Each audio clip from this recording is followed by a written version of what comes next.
moni nonse amene mukundionera komanso mukutimverera kuchokera malo osiyanasiyana. Takulandiraniso pano pa bwalo lanu la The Bereans Corner, muli ndine Berean mzanu John Phiri, pamene tikupitiriza kukambirana nkhani zathu zosiyanasiyana za baibulo mumasiku angapo tsopano pafupifupi wiki kapena mawiki awiri. Takhala tikukambirana nkhani imene ili yosautsa pakati pa anthu ena ambiri, nkhani yokhudza sabata imene mutu wake takhala tikukamba kuti shall we light or shall we write, kapena kunena muchichewa chomveka bwino kuti tiyatse kapena tiletse. Nkhani yoyatsa moto ndi kuphika chakudya pa tsiku la sabata ndi nkhani imene takhala tikukambirana pa bwalo lino la Bereya, malo amene timazikula nkhani zosiyanasiyana, nkhani zokhudza moyo wathu wauzimu baibulo, komanso ngakhale chikhedwe cha tsiku ndi tsiku molingana ndi chimene chatifikira. Nkhani imene takhala tikuyankhula ndi funso limene ambiri amalifunsa makamaka ma Seventh Day Adventist komanso Ayuda ambiri amene amakhulupirira Torah kapena kuti buku la malamulo limene Mose adalandira kuchokera kwa Mulungu, makamaka pokhudza lamulo number 4 limene limakamba za sabata. Ndi funso limene limaoneka limabweretsa mikangano, kusamvana kapena kusiyana maganizo kukambetsedwe kawo kapena kukambetsedwe kathu. Funso limene limakhala lalikulu kwambiri ndi funso lina tikoti ndizololeka kuphika chakudya tsiku la sabata, komanso kudya chakudya chimene chaphikidwa tsiku la sabata mwina simunaphike ndinu kapena anzanu aphika ndi akuyitana ndi mudye. Kodi zololeka kudya chakudya chophikidwa tsiku la sabata, kodi si tchimo kupanga choncho? Zimene zotu zimene takhala tikukambirana pano pa bwalo lanu la Bereya.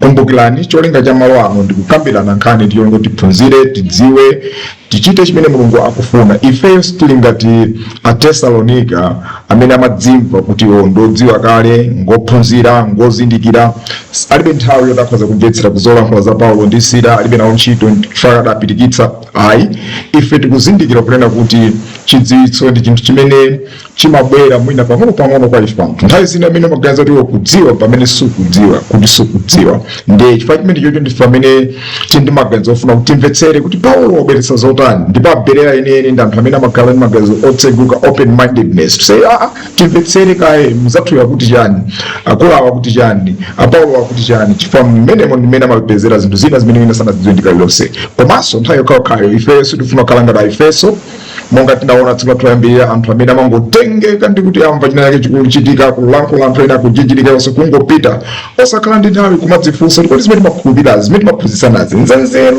zotanthauza zenizeni zili mgwero lake lanji kapena kupindika wawo zidapindika pati.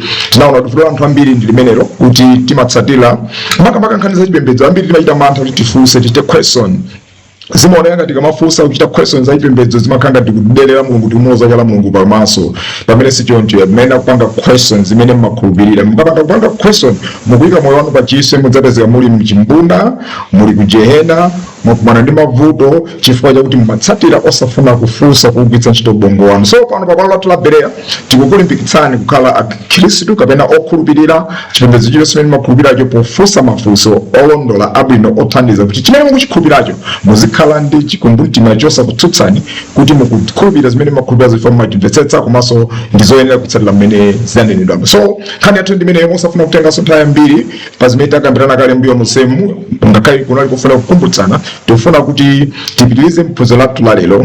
Phunziro limene lapitali tinakambirana funso lolina kuti nthawi yonse takhala tikukambirana kuti kodi zololedwa kuphika chakudya tsiku la sabata. Ndipo kuyankha kumene tinayankha kuyambira pa nthawi tinayamba tidapeza unena kuti pa bwalo lino Bible silikuletsa kuphika chakudya tsiku la sabata, ngakhale kudya zakudya zophikidwa tsiku la sabata. Tinaona maumbono osiyanasiyana, tinaona pa Exodus chapter 12 verse 13, 14, 15, 16 pamene Mulungu ananena kuti musagwire ntchito ina iliyonse kupatula kuphika chakudya kokha kuti aliyense adye. Tidanena kuti ganizo limenelo analifotokoza pa mwambo wa Passover kapena mwambo jamadya East opanda blade opanda chotupitsa amati opanda East. So amapanga zimenezo ena maneno komana ngomene zimene zinachika nthawi yokhaija. Tidayankhaso ganizo limenelo sizinachika nthawi yokhaija. Ganizo limenelo linali seko limachitika zimakafika tsiku la sabata Yesu atabwera sadatsutsane nazo zimenezi, zikadakhala kuti zinali zosalondola, zinali zakanthawi kochepa lamulo la exception to the rule kapena lamulo la mphetula likadakhala la nthawi yokhaija nthawi Yesu amamfunsa Mateyu 12 afarisi kuti chifukwa chani ophunzira anu akudya ngati tsiku la Sabata chimene chinali chofanana ndi kuphika chakudya tsiku la Sabata kapena kudya chakudya chokonzedwa tsiku limene lolo akadakhoza kunena kuti akulakwitsadi chifukwa sizinenda kupanga koma tinamaona kuti Ambuye Yesu amene ndi mphunzitsi wathu wamkulu sadakhalepo ndi kuwiringula kulikonse mkomwe adawonjezera moto nkulankhula kwa anyama kamasiku ano adanena kuti kodi inu simuona kuti ngakhale ansembe Sabata lililonse amaphwanya lamulo la Sabata koma sakhala ochimwa kodi simunaone kuti Davide adakadya zosayenera kudya ndipo sidawerengedwe tchimo ndiye inu mkanena kuti awa ndi ochimwa chifukwa adya lero za Sabata athiwa ngati tsiku la Sabata anthu osachimwa mukumbukire zimene ndakuwuzani m'malemba kuti ine sindifuna nsembe ndimafuna chilungamo chifundo so tinaona kuti Yesu amene sadatsutsane nazo zimenezo kusatsutsana ndi ganizo limene lili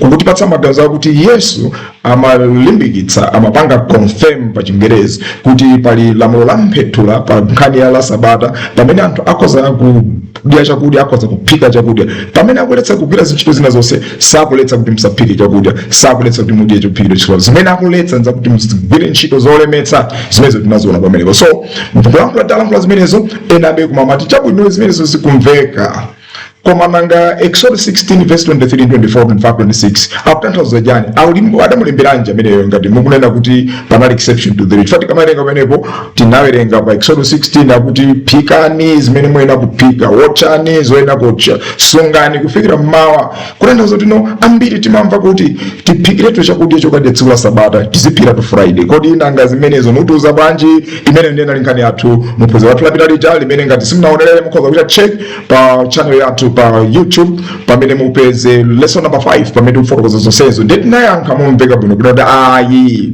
mmene amati watchani zimene mukufuna phikani zimene mukuphika mufuna kuphika amatanthauza zakudya za tsiku limene that particular day and zakudya zimene zimakhala za muyezo okwana 2 liters it was just meant for that particular day zimene amene kuziwotcha akaziwotcha kapena kuziphika anayenera kuti adye zimene zozo that particular evening zotsala kutanthauza zimene zinaphikidwe sinaiteki yonse amazisunga kuti zimenezo akazidye tsiku la Sabata funso mene ndakusati muliganizira kuti kodi amaka kamezera kadye zosaphika tinaona zosamveka chifukwa kuti amapatsa nyama inenda kuphikidwa panali zinthu zodako so lamulo lakuti musaphike chakudya tsiku la Sabata sitilipeza m'Bible if anything Exodus chapter 16 verse 23-24 akupereka maganizo insight onena kuti Mulungu sadaletse koma kuti akuwauza kuti zinazo akhoza kuphika tsiku la Sabata zimene lapitalo lapitalo tisatenge nthawi kuposera pamene tafutapa ngati simunamvetsetse mufuna muliwonenso mukhoza kupita pa channel yathu mungatafotokoza mukapeza phunziro lanu number 5 pamene achita cover zimenezo ku tsiku la lero funso limene ena amakamba nawo ndi kudandaula nawo ndi kuvutika nalo ndi funso limene la munthu wina timapeza m'buku la Numeri chapter 15 amene adampeza akugwira ntchito tsiku la osati kugwira ntchito koma amakatola nkhuni tsiku la Sabata amakathepa nkhuni ngati mmene mankhulo kwathu kuti amakathepa nkhuni tsiku la Sabata ndi atamugwira akuti anambweretsa kwa Mose ndi Aaroni ndi akuluakulu amu mzinda wawo kapena amu msakasa ndi anatichita naye bwanji munthuyo aona kuti anthu chasama zoti achita naye bwanji ndi ananena kuti tiye timsunge kaye ndi anakamuyika mu ndende anamutsekera mchisakasa akuti mpaka tsiku lonse la Sabata litatha ndekena kana tipite kwa Mulungu tikafunse so anakafunsa Ambuye munthu tampeza amatola nkhuni amakawaza nkhuni tsiku la Sabata tichite naye bwanji ndi Ambuye Mulungu ananena kuti ameneyo mupheni mutuluke naye kumsasa mukamponye muyala mumuphe chifukwa ameneyo wachita cholakwika ndi nkhani ili pano ndi akuti ngati mukunena kuti kuphika chakudya tsiku la Sabata ndi chinthu chimene Mulungu anachivomera chifukwa chani Mulunguyo yemweyo adanena kuti munthu yuyu amponye miyala amuphe munthu amakatola nkhuni mwina zoti akaphikire tsiku la Sabatalo limenelo ndi funso limene ambiri likutizunza funso limene likuoneka losautsa kwambiri kuti mchifukwa chiyani munthu amene yuyu Mulungu adanena kuti mumuphe ngati kuphika chakudya tsiku la Sabata si tchimo ndi chifukwa chiyani Mulungu adalamulira anthu kuti munthu yuyu amugende miyala amuphe chifukwa anampeza kutola nkhuni tsiku la Sabata tiye tione nkhani yonse tisanapite patsogolo nkhani yonse kwa amene mwina ingaoneka chilendo tikuipeza pa Numeri chapter 15 kuyambira verse 32 kafika verse 34 muchichewa cha lero akuti Aisraeli ali mchipululu munthu wina anapezeka kutola nkhuni tsiku la Sabata amene anamupeza kutola nkhunizo anabwera naye kwa Mose ndi Aaroni ndi kwa gulu lonse ndipo anamutsekera mndende chifukwa sankadziwa choti achite naye pamenepo Yehova anawuza Mose kuti munthu ameneyu ayenera kuphedwa gulu lonse liyenera kumugenda ndi miyala kunja kwa msasa. Choncho gululo linamutengera kunja kwa msasa ndi kumupha, kumugenda ndi miyala monga momwe Yehova analamulira Mose. Mawu amenewo mmene adalembedwera mu Chiheberi m'buku la mmene Mose adalemba kuti Vayehu bene Yisrael bamideva Yamunthu ishi Mikoshesh etsim bayom hashavat Vaikrav oto hametseim oto Mikoshesh etsim Moshe ve Haron ve Ka adea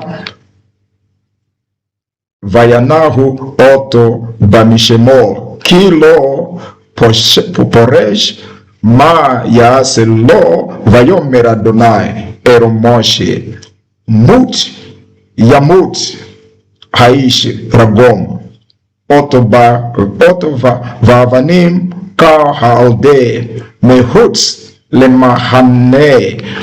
Okay, Dinakuti vayatsu oto ka halde mehutz lemahane vairagemu oto vavanim Vayamunthu kaoshe tsua Adonai et Moshe. Okay, ganzo lomweri jalankwida lija kuti akuti munthu wina Aisraeli mchipululu anapezeka akute Nkhuni ndi anthu anamugwirawo anamtengera kwa Mose ndi Aroni komanso akuluakulu amene pokhala kuti osankadzoranga Chiyani adakamuyika mchisakasa kumsunga ngati ndende mpaka litatha Sabata adakafunsa Mulungu ndi Mulungu adati ameneyo mupheni ndithu. Mawu mchiheberi akumveka mogogomeza kuchani imene omasira jiwa kumasukira chifukwa mu Chiheberimo akugogomeza Mulungu kuti amene aphedwe ndithu chifukwa cha kuchita chiloko. So sikona kuti Mulungu anakhala ndi ukali mkulankhula kwake. Komanda sadiwe nkhani imene tipemphere kuti Mulungu atitsogolere ife pabwalo lathu ino timakhulupirira kuti Mulungu ndi amene angatitsogolere kuchoonadi. Atitumizire Filipo wathu tsiku la lero pamene tikuwerenga Yesaya wathu amene Yesaya wathu walero ndi Numeri chapter 15 verse 30 kufika verse 36. Nkhani yoneka yozunguza kwambiri mmamvetsedwe imene imapereka maganizo nthawi zina opotoka mmamvetsedwe zimene tinena kumvetsa njira yabwino. So tiseke maso tipemphere. Atate Mulungu woyera tifuna tikuthokozeni chifukwa cha zabwino zimene mwatichitira ifeyo kutipatsa mwayi kupitiriza kumaphunzira mawu anu ndi chongo tikudziweni komanso tikadziwe choyenera kuchita mnyengo yake. Khala nafe mutithandize mutumizire Filipo wathu inu Mzimu Woyera mudanena kuti mudzabwera kudzatitsogolera mchoonadi chilichonse ndi kutitsutsa chosalungama chilichonse. Muchitenso izi lero chifukwa munalonjeza ndipo inu simunganame. Mutithandize kutimvetsetse chimene matanthauza mu nkhani iyi ndi chiyani ndipo mutimasule ngati timachita molakwika tikonzeni.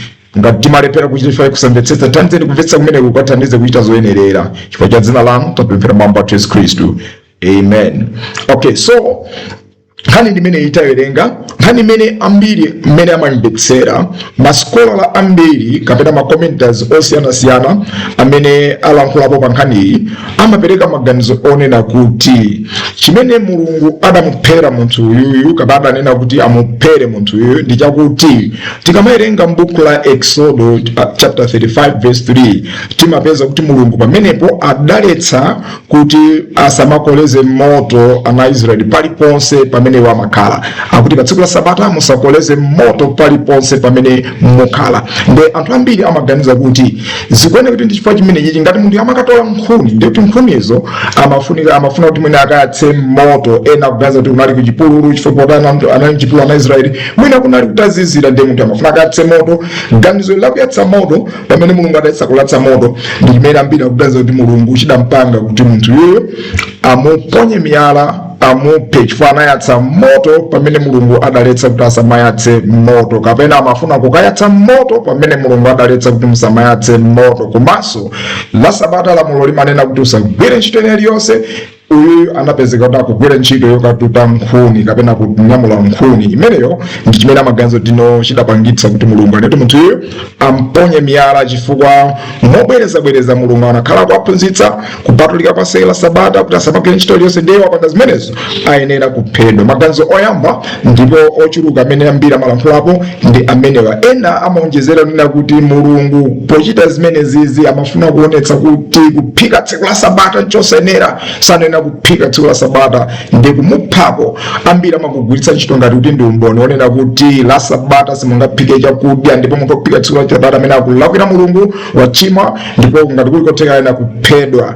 Zimenezo zimene ena amaganiza. Masikola ena monga ngati Fred Matride kuperekanso maganizo ena osiranapo ndi amene ena wa alankhula komano mwina maganizo amene akuoneka opatsa chidwi poyerekeza ndi ena amene tawamva ochuluka kwambiriwa. Mayiyu amene ndi katswiri okhazikika m'buku la chipangano chakale amati the Old Testament professor amene wakuchitanso ntchito yabwino kwambiri kufukutula ndi kukamba kwambiri za nkhani ya sabatali akuwunika kunena kuti mmene anthu amene akulankhulapo pa nkhani imeneyi akuyilumikiza nkhani ndi buku ndi nkhani apa Exodus 35 verse 3 akuyiwala chinthu china chake chofunikira kwambiri chimene akuchiganiza unena kuti ndi chimene chidapangitsa Mulungu kukhumudwa ndi kuti munthu yanene kuti amponye miyala. Kwa iyeyo mayiyu akutenti apetaona mukumbukire kayo unena kuti nkhani ya Numeri chapter 15 sikuti angobwera yoko kungati kudzapeza pena pa ayi koma yazungulidwa ndi nkhani ili ndi Exodus chapter 13-14 kumene tikupeza anthu akuchita zoukira apita ukazonda dziko azondiya kulira sakufuna kupita pali nkhani mu chapter 16 mu chapter 17 nkhani zonse zikuyandika zoukira nkhani Datani ndi Kora akuukira Mose akuti ifeyo Mulungu amalankhula ndiwe wekha chifukwa chani. Numeri chapter 17 akulimbana ndi Aaron anthu kuti ndi pali kulimbana ndi kuukirana pali kuukira there's a rebellion. So context iyo imene ilipo phaka ya nkhani imene ndikulankhula matako nkhani imene ndikulankhulayi pamene nkhani yakhazikika pamalo pamene pali mchitidwe wakuukira mwano zina zondozo. Ndi mayiyu akutithandiza professor akuti mabwanji tiyambe taganiza zimenezo tikamanena kuti maso chinthu context ndimene makhalayo kufunikira kwambiri. Ndi context tikuona pano panya kuti pali mchitidwe woukira wa mwano woderera ndipo ife pano papalo la Berea tifuna tigwizane naye mayi kuti gazo limenelo ndilolondola kwambiri ndi limene lingatithandize kuti timvetsetse ndi pamene pali key yakuti tione kuti kodi nkhani idi chimeneno chimachitika nchani. So key wathu ndi ameneyo woti tidziwe kuti no mmene nkhani ikubwera pali machitidwe olembayo wafotokoza pali makhalidwe there's actually of rebellion imene kuchitika yowirikiza ya mwano paso pali ganizo la mwano kuderera kuukira nkumene kukuonekera pamene popo koma mbali imene kuoneka ngati mayiyu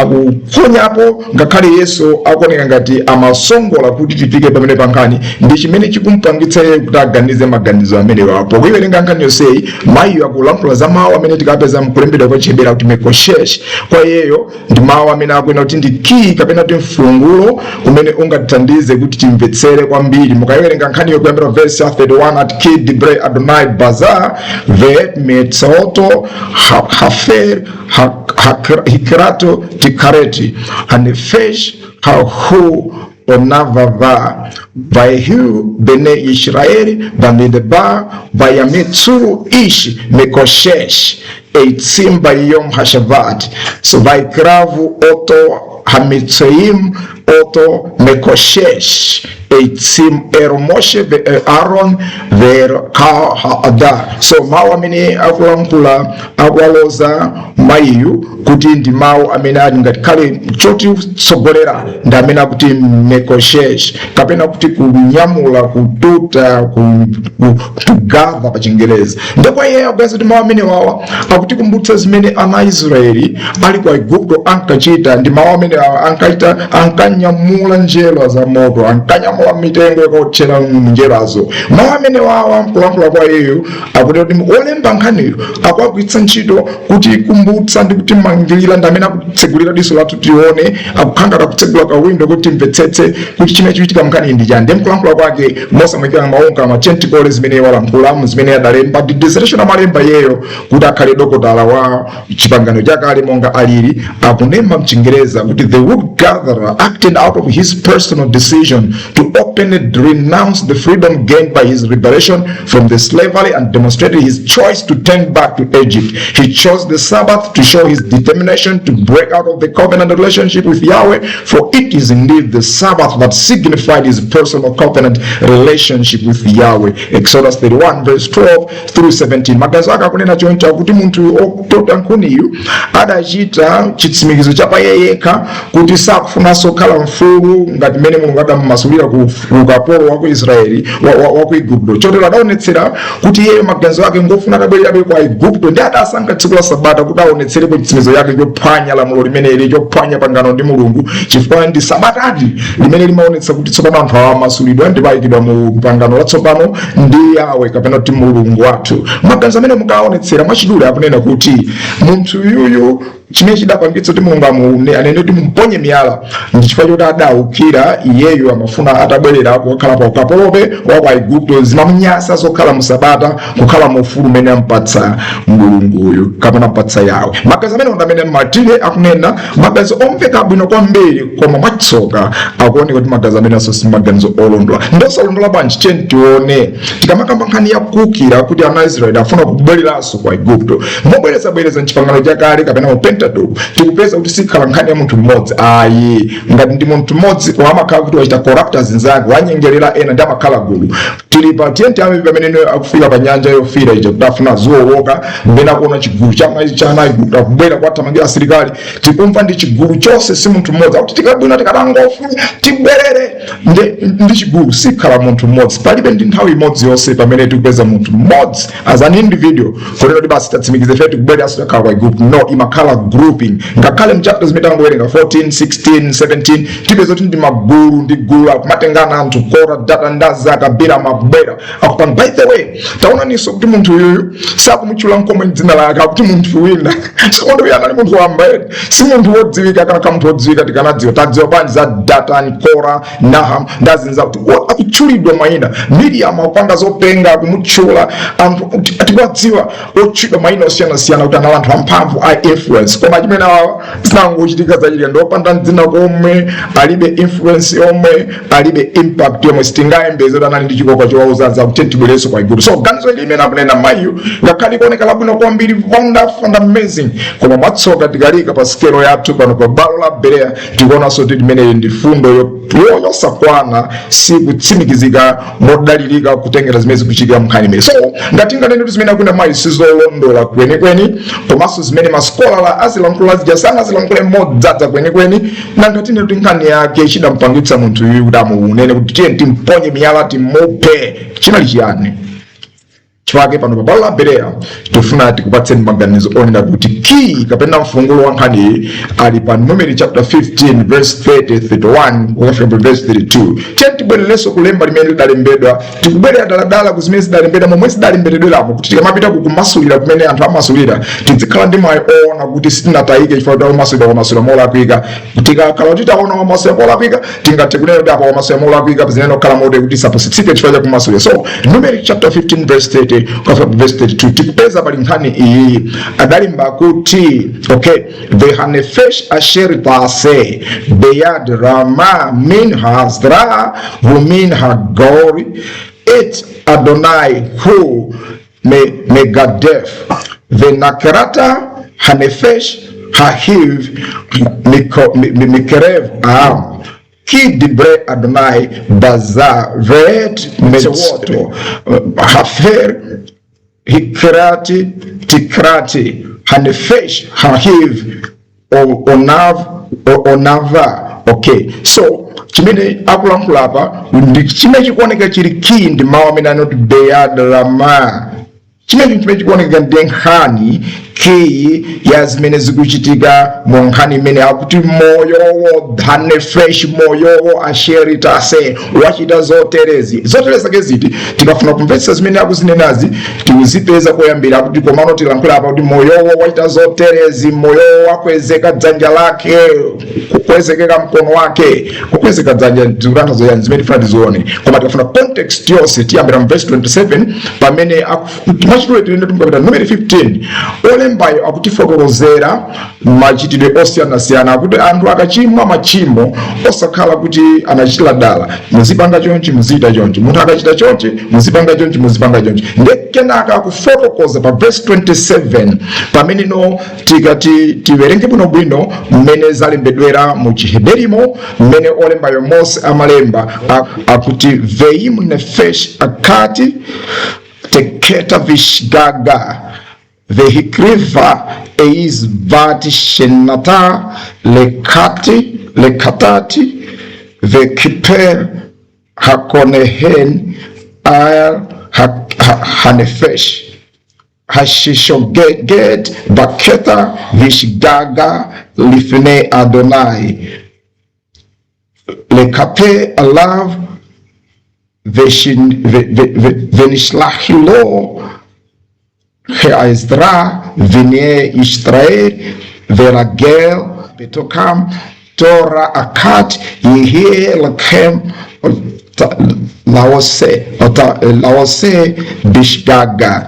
Hanafesh ashertas beyad rama min hazdra umin etrhage Adonai hu megadev venikreta hanefesh haniv mikrev ama. Okay, so meterengera kuna kusema Nkhani ili hapa ndio kuti veimu na fesh ekati tekata kapena kunena kuti moyo umenenu wachita kuchima tekata bishigaga mwadala moyo menewo. So context mwingine ake Nkhani mene akuila mkulapa ndi Yamunthu amene wachita chinthu kwadala. So amene yuyu wachita chinthu moyerekedwa munjira inake tinganene choncho, wachita chinthu akudziwa, wachita chinthu chimeneno sichinayena kuti achichite ngakhale iye amadziwa chimene chocho. Ndi Nkhani imene ikupeka ndi context yathu. So moyo uwu tekata vishigaga ndi Nkhani yathu imeneno ikuoneka kuti ndi context. Ndi mkulankhula kwake kwa Mose, mkulemba kwake ndi amene yuyu pamene pa verse 30 akunena kuti venahesh, kutanthauza kuti moyo umene wowo wachita zinthu kwadala, umene wowo ukapanga zinthu kwadalawo ndakuti venahesh ashertas beyad rama, moyo umene wowo wachita zimenezo umene haezra umene hagara veit Adonai hu megadef venaket hanefesh hahu mekrevu ama. Ndiye mkulankhula kwake akuti munthu amene yuyu wachita zimenezozo moyo mmene wowo awusadze awuphe awuchotse pakati pa anthu amtundu wake. So Nkhani ili apa ndiye kuti munthu wachita machimo wapulakwa kwadala. So amene ndi amene amchose ndiye akuti ki dibre Adonai baza veet metwato hafer tikarati hanefesh kahiv onavva. So munthu amene yuyu wachita chamwano watukwana wachita chipongwe Mulungu kuyankhula kwake zati beyad rama waika kukwezekesa chidzanja kukwezeka dzanja kuti chininga cholankhula kuti munthu yakupanga mopyeza mwamwano modzitama modzimva ndiye kuti eti Adonai hu megadef amene yoyo wamchitira Mulungu mwano wamtukwana Mulungu. So timvetsetse kupanga chinthu kwadala chimene akuti kuli ngati kukwezeka dzanja la matama la lopyeza la mwano zikutanthauza kumchitira mwano Mulungu. Ndiye timvetsetse zimene akunena. Ndiye akunena pa verse yaka 32 pamene akuti waehiye bene Israeli bamedaba vaimutsu ish mekoshesh eitsimba yom hashavat. So tikuona kuti atangolankhula Nkhani imene chimene tikulankhula panjifuna kutsatire pano mmene Nkhani ikuchitikira. Atiuza zimene zichitika munthu akachimwa akaita chimwa ili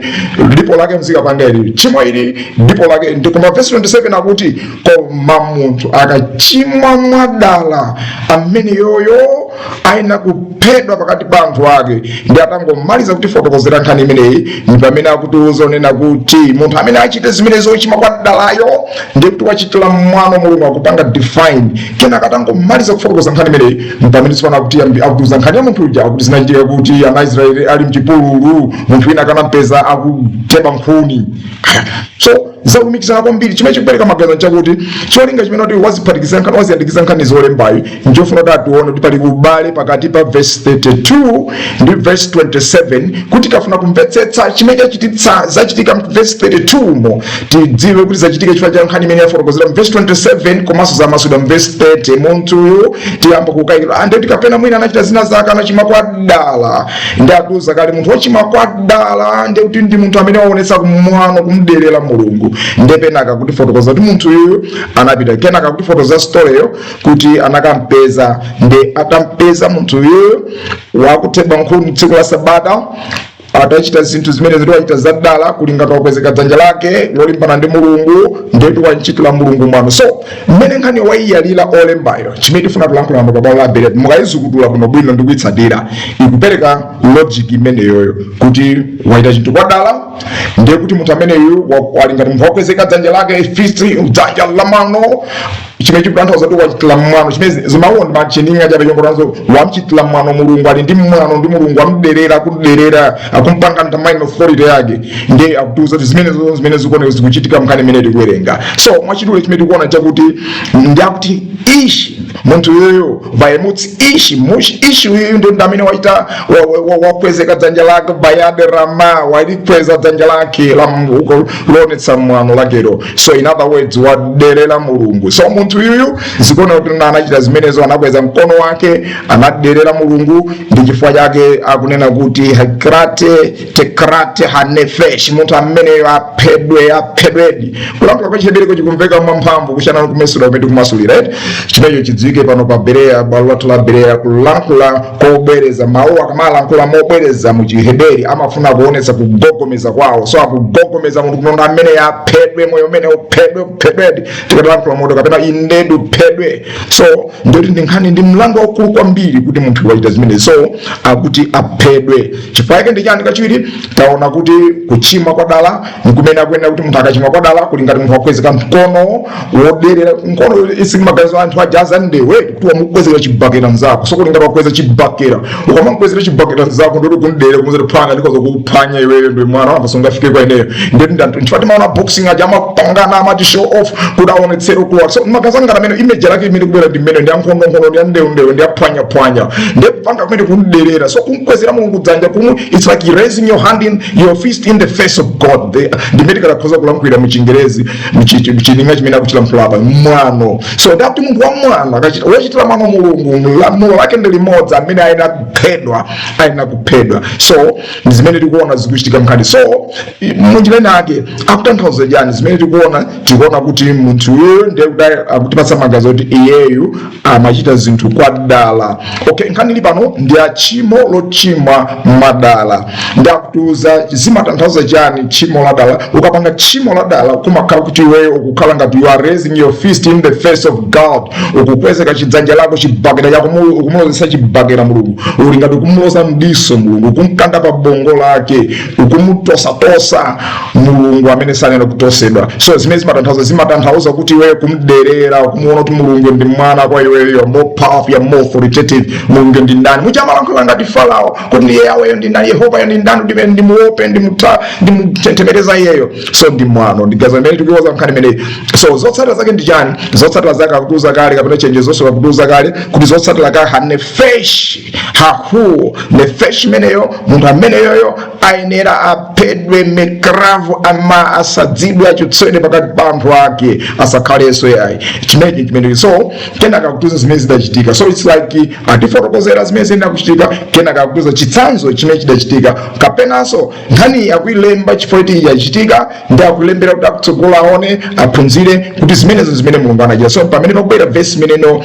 tayibweretsa tsiku la lero tikambirane imene ambiri imatisokonekera kwambiri tawerenga mabweza palibe chifukwa kuti tibwereze koma kuti vayehi vene Israeli midba vayamunthu ish mekoshesh eitsimba yom hashevat ndi akuti panali pamene Anaisraeli ali muchipululu munthu wina anakampeza akunyamula nkhuni pa tsiku la Sabata. So zitachitika zimenezo zachitika. Taona ni mawena amene akumveka mu nkhani imene tawerenga pa verse 2 pakumveka mawu akuti vayametsu anakampeza.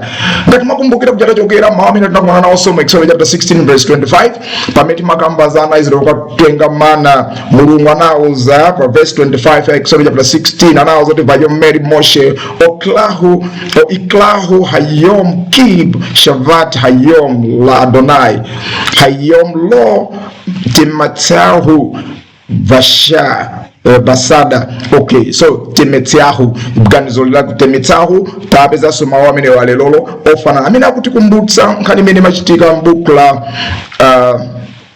Numeri anena kuti tinene kuti mmene tawerenga mawuwa. So zikutikumbutsa mawu amene takumana nawo mu Exodus chapter 16 verse 25. Tinakumananso ndi mawu a temetsauhu, mawu amene amanena kuti Mose polankhula nalo pa Numeri Moshe iklahu hayom ki shavat hayom ladonai hayom lo temetsauhu basada, amauza kuti ananena nawo Mose dyani lelo pakuti ndi tsiku la Sabata, Sabata la Yehova, Musa simukapeza chakudya. Mkutanauza kuti akatuluka sakapeza chakudya. So sakapeza chakudya, mawu amene apeza mu Numeri 15 akutikumbutsa za kusapeza chakudya, koma uyu ampeza kugwira akuteba nkhuni, chimene afuna kutanthauza amene bobo. Komano nkhani yonse ili mu Numeri chapter 15 verse 30 verse 31 akufotokoza kunena kuti vena.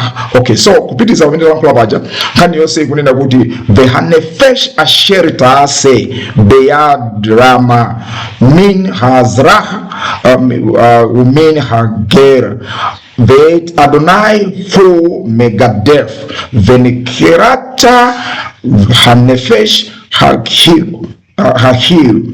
hahu mekrev ama kidbre Adonai baza vet mitseato hafer hikaret tikaret hanefesh hahu onava. Okay, vonava. So ganzolila pande ya bayadi rama ma beyad ashere ase beyad rama. Kulankhula kuna tikanafusa choncho kuti what does it mean? Mina kunena kuti beyad rama nchanchi mada chichita munthu yuyu chimene akuchida khala beyad rama, choti kuzara adakhala ngati wakweza chibakira chake chimene chifuna tifufuse pano pa muchita inake beyad rama amene adamulakwi adampanga yeyo adampanga njira yanji mu nkhani imene tikuwerengayi. Chitikafuna timvetse zimenezozo tibwereso pa verse 27 pa verse 32 pamene akulankhula paja akuti vehibeyen Israel bemideva vayamitsu eishi mekoshesh eitsimba yom hashevat. Ganizon lakuti akuti adakampeza munthu akutweba nkhuni, ndiye kuti no adampeza atachoka atachoka mu msasa mwake, chimene no chikusemphana kwambiri ndi chimene tinawerenga mu Exodus 16 verse 25 vayomeri Moshe iklahu hayom ki shavat hayom Adonai hayom lo tematsahu basada, simukapeza zinthu musatuluke.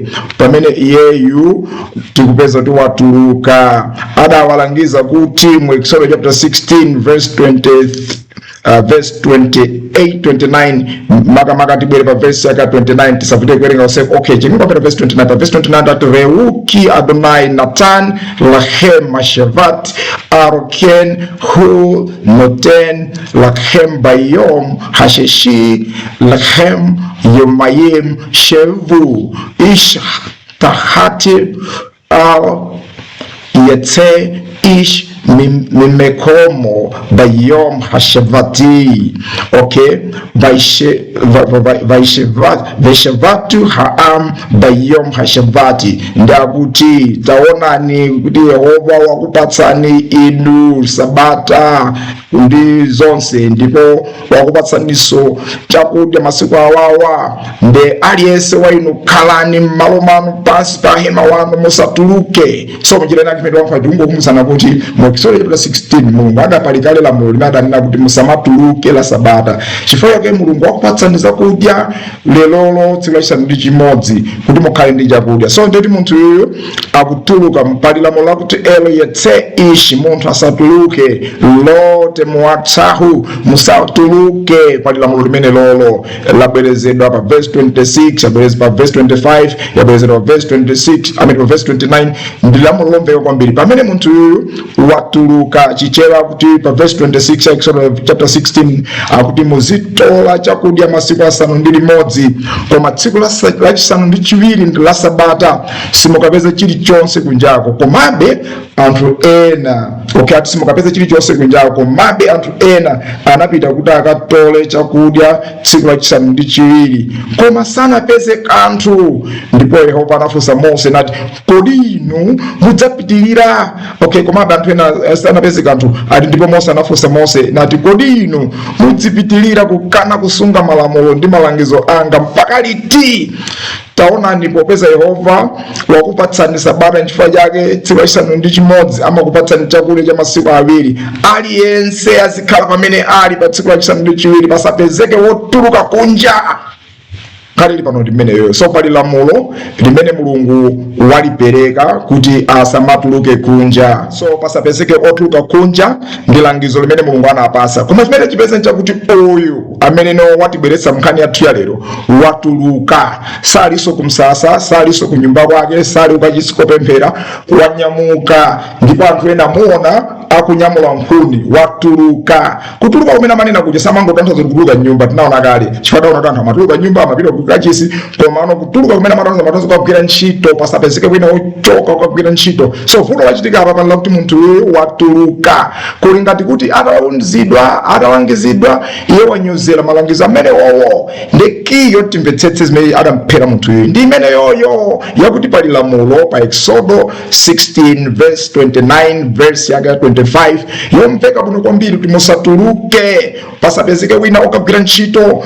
Uyu watuluka wakatenga nkhuni for whatever reasons zimene anapitira yeyo, koma nkhani ndi kuti watuluka. So chimene waphwanya lamulo cholamulira musanakambeza kuti yayi watenga nkhuni, tisanakambeza kuti chani, nkhani ndi kuti watuluka ataletsera kuti asatuluke. Okay, monga mmene Bible limalankhulira pa Hebrew chapter 10 verse 26 27 ganizo lake lomveka bwino kwambiri. Bible likuti ngati ife tipitirira kuchimwa madala pamene tikudziwa choona, palibenso nsembe ina imene ingaperekedwe chifukwa cha machimo athuwo, koma kumangodikira kokha ndi mantha, chiweruzo ndiponso moto umene udzawononga adani a Mulungu. Lemba lomwero Miyambo chapter 29 verse 1 Bible lomwero kumaso kumwero kwa chichewa cha lero akuti munthu amene amaumitsabe khosi lake atadzutidwa kwambiri adzawonongeka mwadzidzidzi popanda chomuchiritsa. So zimene zikuchitikira mkuluyu wadzudzulidwa kokwana. The Catholic edition verse yomweyo Miyambo 29 verse 1 akuti munthu wochita liuma kwina atamudzudzula adzawonongeka mwadzidzidzi osachiranso. So munthu uyuyu anauzidwa.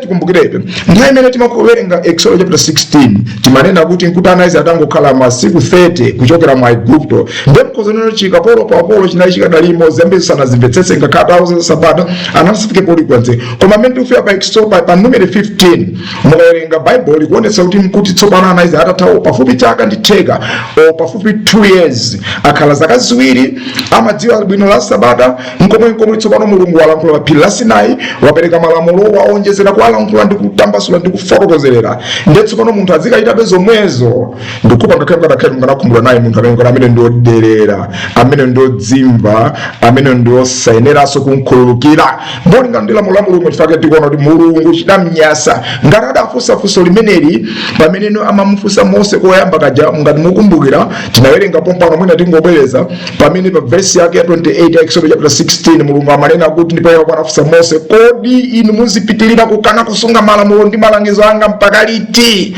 Ngati amafunsa funso limeneli patangotana masiku 30 kulikoposa kotani tsopano pamene anthu awa akhala chaka cha thunthu almost 2 years. Anthu ake asuti abadwa dzulo kuti mwina munthu abadwa dzulo uyu mwina nthawi imene kudalibe ayi within 1 year msanga kulimba kufika pa tsingulu dakathibe nkulu. So ndi generation yomweyo ndi anthu matuluka kwa Igupto kuja koma lango kuti ndi kusamva ugonthi waphwanya maganizo amene ali omveka kale.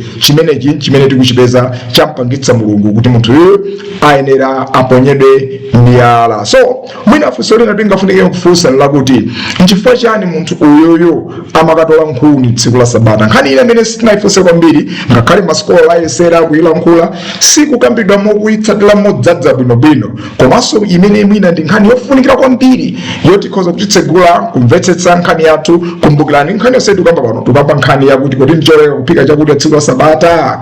Ndi panopo mwina tilankhule pang'ono tikunena kuti nkhani iyi ngakhale tikunena kuti munthu uyu adamugenda miyala, adamupha chifukwa akatola nkhuni tsiku la Sabata. Timathamanga nthawi zina osayifufuza bwinobwino. Bwanji titadeka nkudzifunsa funso limene nthawi zambiri masikola safunsa nkupita mwakuya kuposera kapena amangofunsa kodi nchifukwa chani amakata, koma titadzifunsa chimene nchifukwa chani munthu uyu amakatola nkhuni tsiku la Sabata. Mvetsetsani, sakunena kuti amakatola mana tsiku la Sabata. Tinaona mu Exodus chapter 16 anthu ena adapita kukatola mana sadapheso amene ajeyayi. Uyuyu akupita kukatola nkhuni tsiku la Sabata. Nchifukwa chani? Okay, tikoza kuyankha ndikudziwa nena tikudziwa ndi Friday kapena tsiku la Isanu ndi chimodzi watola kale mana. Watola kale zinziri zodadi banja lake lindizo. So choswa chake sizimenezozo. Nchifukwa masikola ena kuti ya ndiye chimene chidapangitsa kuti no mune chidamkhumulitsa ndipo no ndiganzo limene la kuti no amangodelera kufuna kubwerera kumapita kundu ofuna kuukira. Nanga chifukwa no mana linaye kale amapita lunch. Okay, ena kugenza mwina kumazizira komana ena kunati anthu imene ya michipusi unali kuzizira kuti munthu angafunika kuti ndikaotse moto ayi nde ngakhale kakati kumazizira komana sinjira yake sikanakhala imeneyo koma pamene sakubafunsa ndi apa pakuti kodi kapena tu zimene tikuziona apazi mukumbuke onena kuti tinawerenga panopa pa Exodus chapter 16 verse 23 ananena kuti muzitola zimene mufuna mutole zowirikiza zakudya zokwana masiku awiri 4 liters ndenga atola malita 4 zina za Friday zina za kuphika la Sabata mukumbukira nkhani imene jabuno bwino kwambiri ndikupa mutsatira bwino bwino. Okay, so atola zimenezo ndi tinamvanso tsiku limenelo phunziro lathu lapitala ja timaunika kwambiri so gazo lake lomwelo amanena kuti mwa zimene mwatola zija 4 zija zimene muzifune lero wochamponi zimene mufune kuphika phikani zotsalazo nde ife tidanena kuti zimene akuna zotsalazo amanena zosaphikidwa amanena zosaocha zisungeni. So ngati zili zotero kuti no kumaso kumene kunali kolondola kuonena kuti amasunga zosaphikidwa amasuka zosaocha imeneje ndio lemba ilili pali kanthu kena kamene lemba lili kuti fotokozera kamene sinakhale ndi mwayi okafunsa chimene munthu adapitira kuti tole nkhuni chinali chani muone sawa katola chakudya sawa kafuna mana sawa kafuna zinziri koma akafuna nkhuni kapena tinene kuti ndi ganzo lolena kuti pamene amakatola zakudya zawo Friday mmene amakatola amakaotcha ndi zina zonsezo adayiwala kukhala ndi nkhuni kapena kuthekera kuti anayiwala kukhala ndi nkhuni zoti adzaphikire la Sabata then mawu azindikira kuti nkhuni tilibe zakudya tilinazo zinziri tilinazo koma nkhuni tilibe. Njira nake kusomera ifuna tifunsa apa na kuti kodi nkuthekera kuti munthu uyo tikumkambayo amakatola nkhuni zoti akaphikire zakudya zija amati zotsala sungani kufikira mmawazi ija pa Exodus 16 verse 23-24 chidwe yake ndifunsemera tifuna kufunsa panopa njira nake ngati kuyankha kwathu tinganene moti zimenezo zikhozo khala zimenezo ndiye kuti tikuvomereza kapena zikutipatsanso umboni wina onena kuti m'buku lopatulika pamene Mulungu amakamba za la Sabata adayikanso lamulo la mphetula la exception to the rule kuti musagwire ntchito iliyonse musapange zilizonse koma molingana ndi muchalankhulo pa Exodus chapter 12 ngakhala malankhula mu nthawi ina adayika lamulo lakuti koma chakudya kuphika chakudya nkoyenera kuti muphike mwinanso tikhoza kulankhula ngati tikulakwitsa komano tikutsatira logic ya nkhani ndi momwe nkhani ikubwerera ndi momwe ilili pali zinthu ziwiri zoti tizione.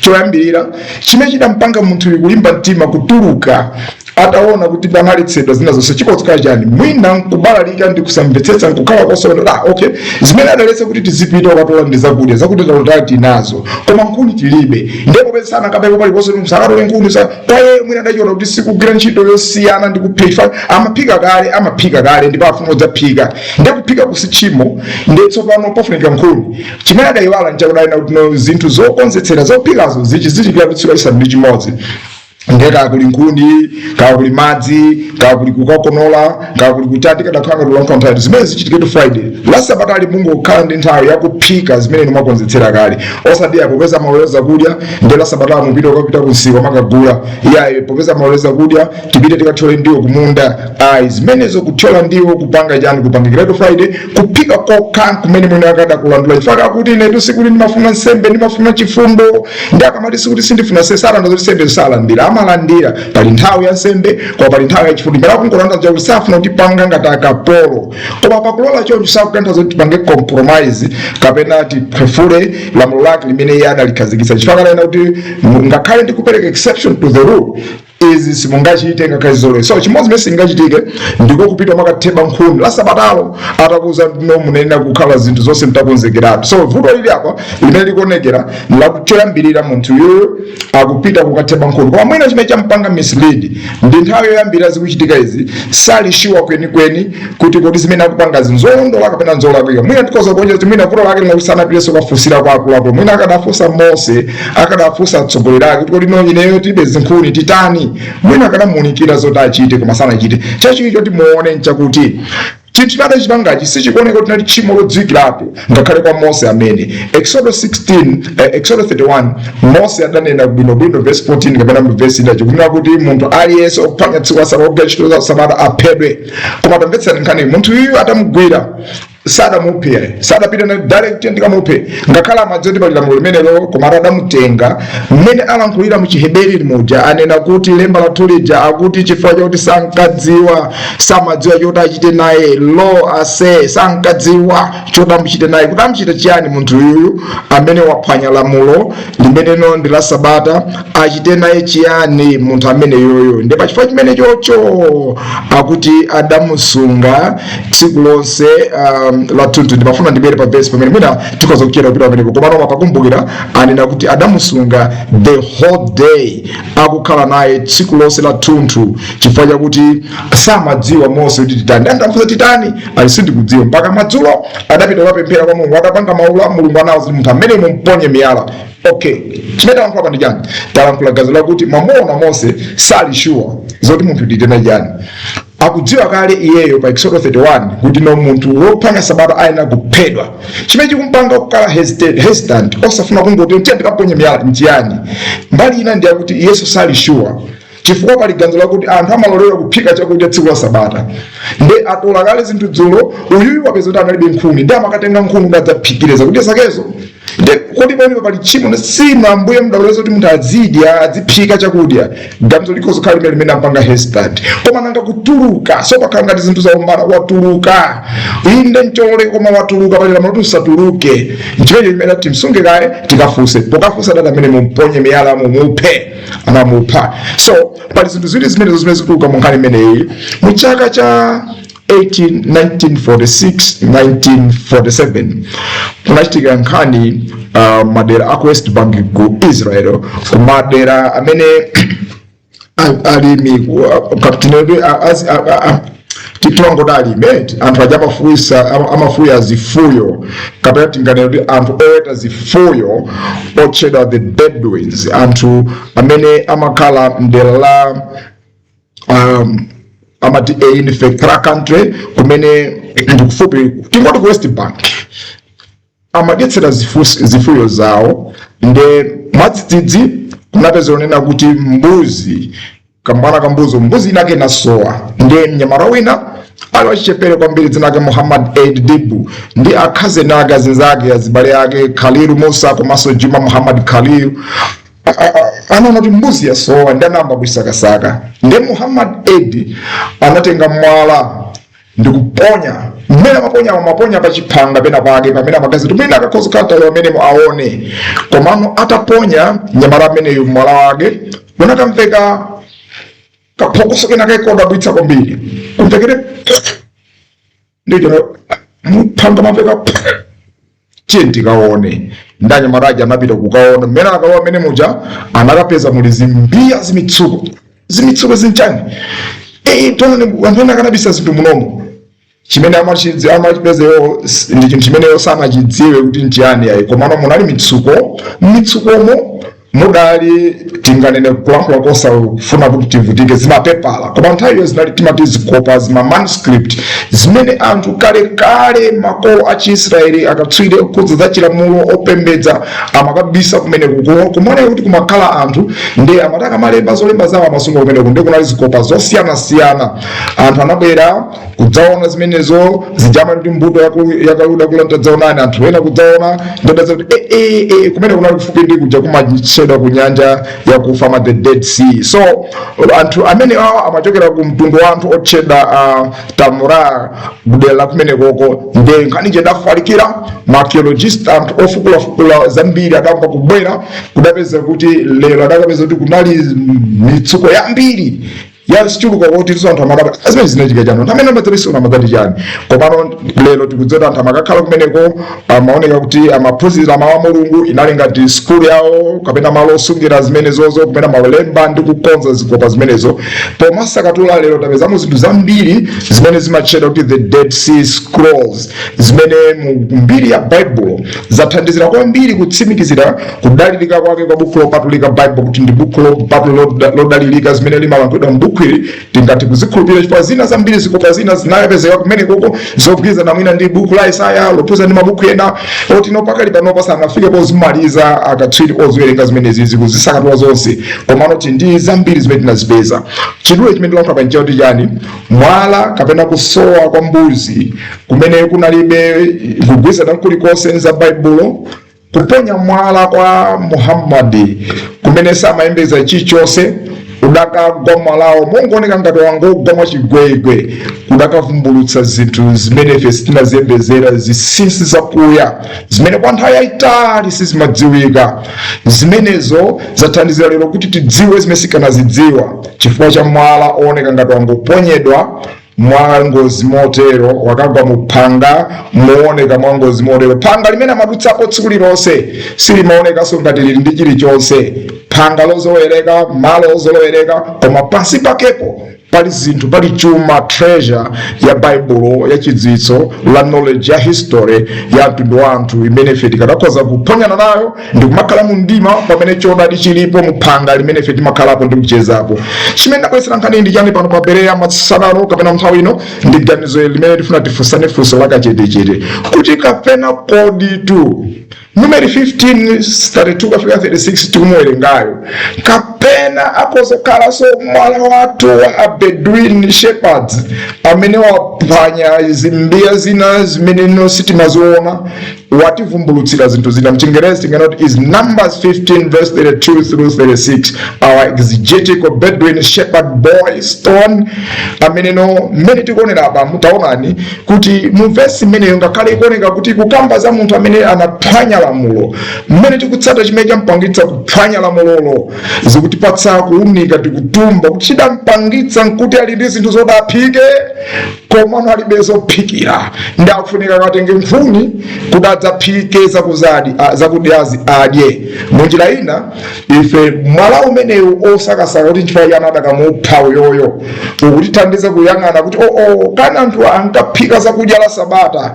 Chimene chinalakwika apa nchakuti iyeyu amakatheba nkhuni la Sabata zimene zidanena kuthebera la Friday. Chimene chalakwika koma chodzaphikachi sichinali cholakwika ndi umboni wazija tinapeza pa Exodus chapter 16:23 kunena kuti musunge zinazi mpaka mawa zimenezo tsopano amayenera kuti aziphike. Uyuyu zangovuta kuti analibe nkhuni ndi akatheba nkhuni tsiku lolakwika ndi chifukwa kuphera. Tione nkhani jamotere zimene tatumba kuchokera kuja tidambira nkhani yathu pa bawu lathu lino ndiyo tatumba izizi pa Exodus 12:14 kalekeza verse 16 tapeza ife kunena kuti pa tsiku la Mulungu ananena kuti pa tsiku loyamba muzichita msonkhano wopatulika ndipo winanso zikhala pa tsiku lachisanu ndi chiwiri musamagwire ntchito masiku onsewa koma ntchito yokonza chakudya chokha kuti aliyense adye. Izi ndi zimene muzichita. So tinaona kuti lamulo limene lili limatsata seko ya masiku 7 nde munjira inake the seko argument ndionena kuti popeza masiku apa Mulungu amazungulirana chonchi lamulo li tsiku lina lake limakaita la Sabata limene amati tsiku loyambirirawo kapena lotsekera limakaita pa tsiku la Sabata la Exodus 20 monga tialamphira nthawi ija verse 8 of verse 11 likagwa pamene popo tidaunika ndipo tikubwerezanso kuti zikuone kuti lamulo Mulungu samasintha lero popeza zakumalizana Sabata Shabbaton Mikra Kodesh ndi musapange amanena abe kuti no musagwire ntchito ina iliyonse koma kupatula chakudya phikani. So utaona kuti no ngati zimene timakayikira ndi tinabwera pa Exodus chapter 16 verse 23 ndi 24 ndikuba mukutsatira kuno bwino nkhani yathu imene tikulankhula panopa nkulankhula kwati ife ngati Bereya ongofuna kutsatira kuti da Paulo mukulankhula zochani tikumvetseranso pa Exodus 16 verse 23-24 akuti iye anawuza kuti izi ndi zimene Yehova analamula, mawa ndi tsiku lopumula, sabata loyera la Yehova, choncho wotchani ndi kuphika zimene mukufuna, sungani zotsala mpaka mawa. Ndi akuti choncho nasunga mpaka mawa monga Mose analamulira ndipo sananunkhe kapena kuchita mphutsi. Ndeti manena amene timakamba phunziro watu number 5 timanena kuti zosunga zimene mawa zoti asunge zinali zosaphika, zinali zosawotcha olatu, chifukwa chakuti zimene amayena kuwotcha Friday zinali zimene adye, zimene agwise ntchito Friday ro toleras yawo, toleras zina yasungidwa idzapangira sabata. So asungani pamene paja kuti kuphika makoza kuphika. Yesu atabwera nkulankhula kwathu tinena kuti mwina timakayikira kuti komano kuti zimene zinali zakanthawi konkaja, komano nthawi imene Yesu atabwera tidaonanso kuti Yesu akuphunzira ake akuthyola ngala tsiku la Sabata, Ayuda akumudzudzula mvekere kodi inuyo nchanji imene akupanga kuphunzira yanu akuphwanya Sabata, akuthyola zakudya tsiku la Sabata. Chifukwa cha Yesu adanena kuti kaya simudawerengenso kodi m'malembo kuti mnyumba ya Mulungu pa tsiku la Sabata ansembe amaphwanya lamulo lokudza tsiku la Sabata, komabe sawa Yesu osalakwa. Ndipo ndikuyenera ndikunenetsa kuti pali wina pano oposa nyumba ya Mulunguyo. Mukadadziwa tanthauzo la mawu a Mulungu aja kuti ndimafuna chifundo osati nsembe ayi, sibwezi mutawayesa mudaweruza kuti ndiolakwa anthu amene asadalakwe. So chimene tikuwerenga apa ndikulankhula mobwereza ndi ganizo limene lakuti Yesu mmene akubwera akuoneka kuti akulankhula mopatsa chilimbikitso mogwirizana kapena tine choncho ndi ganizo la Exodus chapter 12 akadakhala kuti Yesu akudziwa kuti chinali cholakwika tsiku la Sabata kupereka mphethula nkumalola kuphika chakudya ndikukhulupiriraso posaka nanene zipo manaona amene anakhula Yesu akulankhula ngati monena kuti akwadzudzulaso Ayuda kuti simukudzolera Sabata anthu amaphwanya ngakhala nsembe amaita zimene zozo ndi mukuona cholakwika nchayi. So akuwayerekeza kuphunzira ake ndi ansembe muchani ake akunena kuti chimene apanga ansembe akuphunzira ake sicholakwika kuthyola chakudya tsiku la Sabata palibe chino. So nkulankhula kwathu tidalankhulaso gazo limenelo lonena kuti zikuoneka nkhanizi zikubwera mogogomezana mothamangitsana moyandikizana mopatsilana mopanga ngati complementing each other, kuumbana kuitilana kunsana, kuumbana kuuthana tinganene choncho, kulukana kuthandiza kuwalitsana kusasitana kuti zioneke bwino bwino nkhani zawo. So nkhani imene tikulankhula panopa pameneno nkhani imene taona tsiku la lero tikuona munthu uyu tsopano kuti wapita wakatheba nkhuni tsiku la Sabata, ndipo chimene chikuchitika of course ndi munthu uyu ndiye kuti walakwitsa chifukwa watuluka. Koma ganizo lopita wakatola nkhuni zimene talankhula leloli ndikuonetsa kuti amafuna kukaphika chakudya chimene wachipeza kale dzulo, koma mistake ndi analibe nkhuni zodaphikire, so afuna atenge nkhuni adzaphike. Chimeneno chikutipatsa magazi kuti ndiye kuti mchitidwe ophika chakudya tsiku la Sabata si wachilendo, sikuti songodabwitsa yayi, palibe chodabwitsa. Chimene chadabwitsa apapa ndikupita kukatenga nkhuni tsiku la Sabata, pali lamulo kuti musapite. Nkhani athu tikupanga choncho ndipo ngati mukutsatira pano pa Bereya tifuna tipereke ma closing argument pa nkhani imeneyi tayikambana kwa nthawi itali tsopano. Tifuna tionenso umboni wina otsimikiza nkhani imeneyi tifuna titenge kuchokera mkulankhula kumene Yesu amalankhula ndi Afarisi ndi Ayuda kapena chino achilamulo a nthawi yake mmene akuyankha pa nkhani ya ukwati pokhudzaso Sabata. Kungofuna kulimbikitsa ndi kuomezekazo kuti tiye tibwere m'mabuku la Mateyu chapter 19 verse 1 leza verse 8 pamene mulungu nchicho cha lero Bible kuti Yesu atatsiriza kunena mawu amenewa adachoka ku Galileya nakafika ku dera la Yudeya kutsidya pa mtsinje wa Yorodano. Anthu ambirimbiri adamutsata ndipo ankachiritsa anthu odwala kumeneko. Afarisi ena adadza kwa iye tsono kufuna pomupezera chifukwa adamufunsa kuti kodi nkololeka kuti munthu asudzule mkazi wake pa chifukwa chilichonse? Yesu adawayankha kuti simunawerenge kuti Mulungu amene adalenga anthu pa chiyambi adalenga wina wa mwamuna wina wa mkazi, ndipo kuti yemweyo adati chifukwa chake mwamuna azisiya atate wake ndi amake nakaphatikizana ndi mkazi wake ndipo awiri adzasanduka thupi limodzi. Choncho tsopano salinso awiri koma thupi limodzi. Tsono zimene Mulungu wazilumikiza pamodzi munthu asazilekanitse. Okay? chimene funa tichitsate nkhani imene yababa ndi ganizo limene Yesu akulankhula. Chimene funa tinene pano pa bwalo la Bereya nchofuna kugogomeza kuti tifuna timvetsetse kuno kwambiri kuti Yesu timvetsetse, Yesu timzindikire.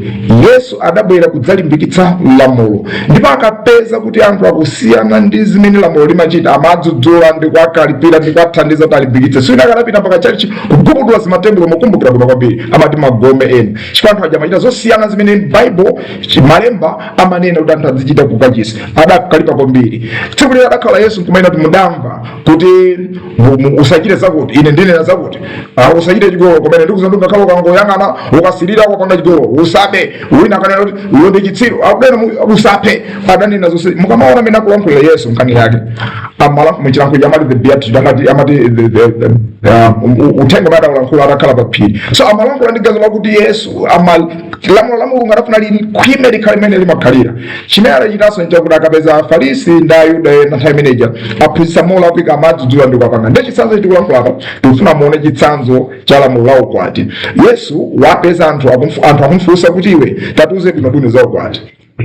Mose adatuza tife mchizile kana yotuza zoti ya ndemos Yesu kuti simunawerenge mezi alimbidwa pachira mtu Mulungu adalinga anthu awiri ndipo adalinga unena kuti adzakhala limodzi thupi limodzi. Nde chimene Mulungu achimanga wina sachilekanitse anthu munjira ina Yesu akutanthauza kuti iyeyo sangakhale mbali ya anthu onena kuti chimene Mulungu adachikhazikitsa yeye kuchiphwanya sizingachitike.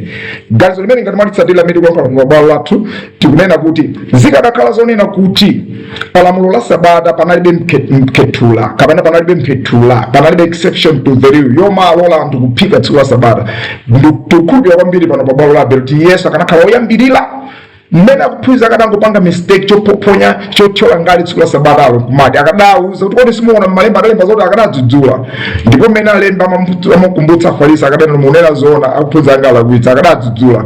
Koma kuti Yesu anakhala osadzudzula osangokhalanso chete koma nkufika ponena kuti awasadachimwe kodi simukudziwa kuti zimenezi zimachitika kale kuchalichi mukachisi Sabata yonse asemba akupanga zimenezi taona ziyadapanga Davide zikutanthauza kunena kuti paliko kena kake kamene kamachitika ndi tsiku la Sabata kamene yakukadziwa kamene ngakhala Ayuda akupanga mosiyanitsa komano Mulungu adakakhazikitsa. Muchita imeneyi zikuonetsa kuti ndi kameneko kuti Mulungu lamulo lake limalola kuti anthu la Sabata akhoza kuphika ndi kukonza chakudya ndi kudya nchifukwa Yesu sadadzudzule. Apa pa ukwati akutsutsana nawo akwazo zimene Mulungu adamanga wina asazimasule yayi.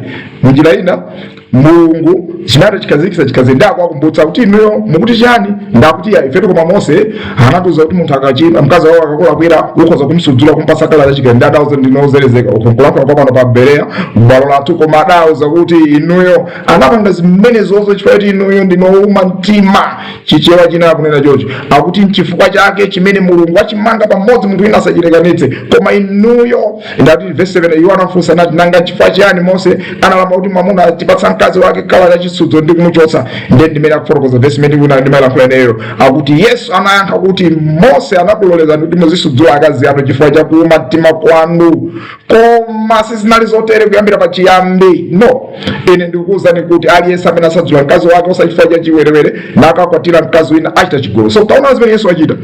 Yesu akuti kaya inuyo mmapanga bwanji zimene fact yakuti inuyo mmapanga practice zimene to si argument yoti zimene zozo ndizolonda zichitike. No, akupofuna tipetsetse kwambiri panopo ganizo lakuti popeza Ayuda amachita chinthu china yake mnjira ina yake si umboni otanthauza kuti zimenezo ndi zinali zolonda zimene Mulungu adanena ayi. Tilankhule pa nkhani yatumiki wa ya Sabata. Ngakhale mtapita muzolemba za Ayuda ena mati koma tikapita pakati pa Ayuda Arabi akuti ibini wakuti Arabi akuti mukuzaka zaka zambiri Ayuda amapanga zimenezo. Ayuda kayamaletsana kuphika tsiku la Sabata kuletsana kwa Ayuda kuphika tsiku la Sabata si umboni oti lamulo la Mulungu limaphunzitsa zimenezo ayi. Ngatiso zimene akuwauza akuti ine adakulolezani koma kuuma mtima kwanu koma sizinali zotere kuyambira pachiyambi ayi. Ndipo ine ndikukuwuzani opereka lamulo kuti munthu wina akakangoyerekeza panga zimenezo wamchimwitsa mkazi wake ndipo Yesu wachita chigololo amene ngoyelakwira mlandu. So chimene ndikulankhula munjira ina nkamukutsatira kumabwino ondikondedwa onse amene kukumvetsera wa Bereya anzanga. Yesu akuti lamulo la Mulungu simungati sinthe zimene Mulungu anazikhazikitsa musasinthe yayi kutanthauza kuti iyeyo sangasinthe zimene Mulungu anakhazikitsa. So pala Sabatali zikada zikadakhala kuti Mulungu sadakhazikitse zanena kuti la Sabata musagwire ntchito iliyonse inde koma kuphika mukhoza kuphika zikadakhala kuti Mulungu sadakhazikitse zimenezo pachiyambi Yesu mmene adabwera mu Mateyu 12 muja akadanenaso zimenezo akadati mukulakwitsa inu izi siziloleka molinga chifukwa zimenezo akadakhalira ngati mmene wachita Sabata ndakuwuza kuti sizinali zotere pachiyambi sina imene aphunzira apa mmeneso akulankhula kuti kuphunzira kuti pali zinthu zina zake zimachitika pakati pa Ayuda osati ndi zimene Mulungu adakonza kuti zizikhalira koma chifukwa cha kakhalidwe kawo Ayudawo kuuma mtima kusamva ugogonti extremism kufuna kudzionetsa ngati oyera kwambiri ndi amayika zimalamulo zina zokhwimitsa ndi pali ma practices ena miyambo ina imene idakhazikika kuti niyo ambiri kufika lero iyambwira tazipeza zili muli ma volume anthu adalemba zambiri koma simbona kuti zimenezo zimene Mulungu adafuna aye pali zimene Mulungu adazikhazikitsa pachiyambipo ndi zimene tikuzisukutula m'mawu ake pamene tikuwerenga malemba pano pa Mawu la Bereya kuti lemba likuti chiyani lembelo likuti chiyani tilimvetsetsera tichiyani ilolo mmene akuti sungani zina mpaka mmawa amatanthauza chiyani akuti pasamagazi kuti mawa mukaphikeka mmene akulina kuti munthu uyu amakatola nkhuni la Sabata amafuna akaphike ndi kuti panali poleka kuphikaka changula wetu akatola nkhuni chifukwa kuti pali lamulo lusatuluke so zimene tikunika pano pa tikuzikutula molingana ndi nkhani imene tikuwerenga koma nokuyisa nkhani ye taioneni nkhani imeneyo so waipanga treat nkhani Yesu kwauza Afarisi tikoza kuvutika kuti werengaso limene the Catholic edition akufotokoza Afarisi aja adamufunsa kuti nanga bwanji Mose adalamula kuti mwamuna azipatsa mkazi wake kalata chisudzulo kenaka kumuchotsa Yesu adawayankha kuti Mose adakulowa ni kusudzula akazi anu chifukwa cha kukanika kwanuku komatu pachiyambi sizinali choncho ayi tsono ndikumenetsa kuti aliyense amene asudzula mkazi wake osachifukwa cha chigololo nakwatira wina akuchita chigololo munthuyo so let's summarize tipange summarize nkhani zimene Yesu akunena ngati mukutsatira bwinobwino titenge zimene Yesu wachita mu Mateyu chapter 19 poyankha nkhani ya ukwati timuyelekeze ndi mmene wayichitira treat wayiyankhira wayichitira nkhani imene adamufunsa yokhuza la Sabata 10 titaona titenge Mateyu 12 mbali 9 verse 2 kafika verse 5 mbali 9 titenga Mateyu 19 verse 4 kalekeza verse 6 titaona tiyambe ndi Mateyu 12 akunena kuti pamene Afarisi adaona zimenezi adauza Yesu kuti adaona akuphunzira akutola chizakudya tsiku la Sabata tilankhule mchineja zimene tilankhula panopa kulingana peza mamayi ena akuphika sima tsiku la Sabata kapena kuphika mpunga tsiku la Sabata ndi anthu otengeka kuchalicha kunena kuti Afarisi adaona zimenezi adamuwuza Yesu kuti taonani ophunzira anu akuchita zimene siziloledwa pa tsiku la Sabata so Afarisi akuti aona anthu akupanga zimene siziloledwa funso lakuti amene samalola zimenezo ndi ndani chifukwa tinenda kumvetsesa ndikuonaso kuti pali zinthu zina zimene amati siziloledwa sikuti ndi Mulungu amene amaletsa koma amaletsa ndi iwowo kumpingo kwawo gulu lawo alife mpingo wathu tizipanga chonchi komano ayiwala kuti pali mawu amene utitsogolera chikhulupiriro chathu ndi zimene zolembedwa za aneneri zonena za Mulunguzo ndi zimene zizitsogolera chiphunzitso chathu chipembedzo chathu kumzikiti kandi kuti kumandiru kamati kutempire chilichonse mmene machulira kumene makakumana nako so adamufunsa kuti ino taona zimene akuchita zosolenda kuti iye adati titaona zimene adati kani simudawerenge zimene adachita Davide pamene iye ndi anzake adazingwa nayo njala suja adawa nyumba ya Mulungu nkukadya buledi woperekedwa kwa Mulungu chonsecho buledi ameneyo kunali kosaloledwa kuti iyeyo kapena anzake nkumudya koma ansembe okha kaya simudawerengeso m'malembo kuti mnyumba ya Mulungu pa tsiku la Sabata ansembe amaphwanya lamulo lokhudza tsiku la Sabata komabe sawa Yesu olakwa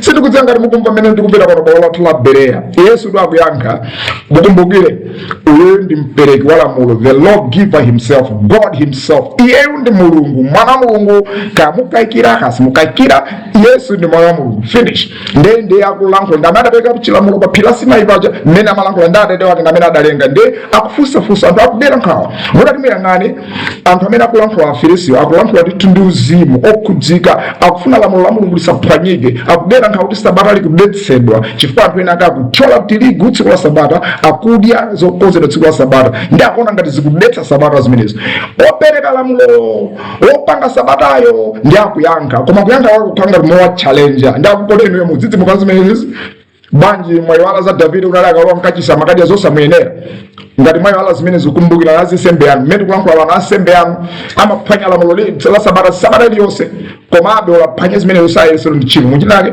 ndakozo ndakuphunzanga sata chimwe chiliyonse so musawerengere kuti achimwa chifukwa there's no sin chimeneyo achimwa cholakwa pa zimene achita so ndi zimene tikusipeza kuti Yesu akulankhula mnkhani imene titaona nkhani imene akulankhula za poyerekeza mmene wayankhira nkhani iyi ndetse pano tiyerekeze ndi mmene wayankhira nkhani ya za ukwaticha titaona akuti zikusangalatsanso kuti there's a parallelism of a kind kuti akuyamba Afarisi kufunsa kupanga observe ndi Yesu akuyankha so ababa akuyankha kuti Afarisi aja anamfunsa kuti nanga bwanji mosadalamula kuti mwamuna azipatsa mkazi wake kalata ya chisudzulo kenaka kumuchotsa nkhani ya ukwaticha ndi Yesu akuti Yesu adayankha kuti Mose adakulolani kusudzula akazi anu chifukwa cha kukanika kwanuku komatu pachiyambi sizinali choncho ayi nkhani akati Mose adakulolani kusudzula akazi anu chifukwa cha kukanika kwanu komatu pachiyambi sizinali choncho ayi mwa kusiyana une kwinako akunena kuti simunawerenge nesa amaphwanyaso ena kulingati kuti ine muneni mutipeze mneta abeya inuyo mwaphwanya galimoto yani wake nchifukwa chani mwaphwanya galimoto yani wake ndeku uyankhani wake lino ine ndinoyamba kuphwanya galimoto yani wake ena ajaso naphwanya chifukwa simunafuse ndiyo ndikutanthauza chani ndiyo kuti ndikuvomera am admitting zimene ndachita so mmene Yesu amanena kuti no simunawerenge banja jamaphwanyaji akuvomereza kuti chimene achita awadi zosiyana ndi kumvetsa kwa Ayudawo zimene akuchitazo akuvomereza koma akunena kuti ngakhala apanga zimene si chimo pamene pankhani ya ukwati Yesu sakupanga zimene sakunena kuti bwanji simunawerenge ena jamasiyana aje chifukwa simunakafunsa ena sakunena zimenezo akunena kuti inuyo adakuvomera ndi chifukwa chakuma mtima kwanu koma pachiyambi palibe zomavomera kuletsa ukwati kuthetsa ukwati ayi ndikuwuzeni ngati tsono ndikunenetsa kuti aliyense amene akusudzula mkazi wake osachifaya chigololo nakwatira wina akuchita chigololo ndikuwuzeni mukuphwanya lamulo mukapanga zimene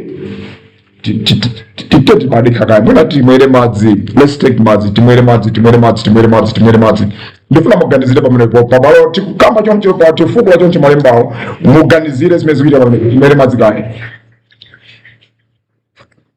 koma wamvetsera Yesu akulankhula nkhani ya ukwati chimene akunena akulankhulaso pa nkhani pamene pali lamulo limene Mulungu adamuvomereza Mose kuti chakuno malolo mzala azipatsana kalata yachilekani nde pali lamulo kale adapere exception to the rule yakuti akayambana mukhoza kwalola asiyane koma Yesu akubwera kuphwanya exception to the rule akuti zosatheka ukwati kaya amuna kuvomerezani kasada kuvomerezeni koma munthu akangomsiya mkazi wake kumchimwitsa musachite ndipo Yesu akuita chigolo so Yesu akuti musaphwanye so limenelo akulimbikitsa lamulo limenelo mkuganiza mwina kofoka chentiyesere kukhala ofoka lero pa baloti la Berea kutenga la Sabata ndi kutenga ukwati mwina tikhoza nena kuti chimene chikanakhala champhamvu chimene tikhoza chiona chilamulo champhamvu kwambiri chaulemerero kwambiri neno khala la Sabata kusiyana mwina ndi ukwati koma mwene wake Mulungu sakunena choncho Mulungu akupanga defend Yesu akupanga defend ukwati kwambiri akunena ngati sakupanga defend la Sabata zimene namezo asono mukulira kuitsa tambuye pamene ukuku maona zimene akuchita akunena kuti ilo kuphwanya la Sabata sikuti na machimo amene wo so kusukanga tambuye munthu cha kuti ukwati ntoloke kuthetsa Sabata kuphwanya it's okay ndikuphwanya Sabata kuphwanya kusakutanthauza kwagwira zintchito koma akulankhula mu context ya zimene zidavomerezeka in this case munkhani iyi kuphika ndi kudya zakudya la Sabata sikuphwanya Sabata ya pali ntchito zina zimachitika za Sabata zoposa zimene zozo kuphika ndi kudyako zovomerezekaso ndengati Mulungu amavomereza zina zakaleperetse kudya ndefu semene Yesu akufunsa machite nake so akuti ukwati simungatetse sinara and voice zimene akuza nizo la Sabata musayikire goli anthu ayenera kudya amene achita sala chimwe ndi zimene Yesu akunena kati kuonepo Yesu amene kuyikira akuphwanya Sabata kumbuyo chimene nokha chodabwitsa kani kumati koma ndizoona is this true tikumvazi Yesu waphwanya Sabata walimbikitsa anthu kumukhoza kuphwanya Sabata koma kwakaniza kuti ukwati musachite chilichonse you wonder you begin to say hey what is this ndijani koma zimene tikuzipeza pamene tikulankhulana so zikuoneka zodabwitsa kwambiri kuti ndi zimene Yesu akupanga so zikuoneka zodabwitsa kwambiri kuti ukwati akuti null and void ngataka kuvomera kuti muzisiyana kulibe zimenezozo pamene la Sabata kuti it's okay so Davide anapanga zomwezo ansembe amaphwanya Sabata akuphunziranga kudya asiyeni ganizo limene lolo tikunena kuti ndi argument yaikulu kwambiri mkali konse amene mungafune kulankhula za theology, whatever theology you have, singadutse pa theology ya Yesu amene ndi Mulungu mwini wake. Akadakhala kuti Yesu akudziwa kuti kuphika tsiku la Sabata ncholakika, akadatengerapo mwayi pamene pakulankhula ndi mphamvu ngati mene wachita pa zaukwati, wagwiritsa ntchito mwayi umene Ayuda amfunsa pa zaukwati kuchita narrow and void. Ukadakhala ngati kukhoti kuja kuti ang'amba chisertificate choti chatha basi khoti lalamula kuti pamene paso palibe mphamvu. Yesu zimene adachita ndelero simungayime munthu tiyayi, koma mchipangano chakale Deuteronomy amanena kuti ukhoza kumpatsa kalata chilekano mkazi wako divorce. Chifukwa Yesu anapanga nullify, anapanga narrow and void. Akadakhala kuti adaona cholakwika kuphika ndi kudya za tsiku la Sabata, Yesu akadatengerapo somaito Matthew 12 mmene adamfunsa kupanga nullify, narrow and void. Kazi nkaloleka nthawi ya Pasika, Passover, nthawi ya buledi wopanda chotupitsa ija, zinkaloleka nthawi imene ija, koma it's narrow and void. La Sabata simungaphike na kuphunza mupanga zopusa kwambiri, musazapange so zimenezo mwatisa manyasi akanadzudzula anadzudzula zambiri amazoti mulibe chikhupe chifukwa chani, anadzudzula chifukwa cha mulimba anafuna kukhala wankulu nono. Yesu amaopa kuphunzira ake, tikumvana kaya akadauza apapa. So nkhani ili pano ndi akuti osati kuti ife tikuganiza bwanji, koma kuti Yesu akutiuza zotani.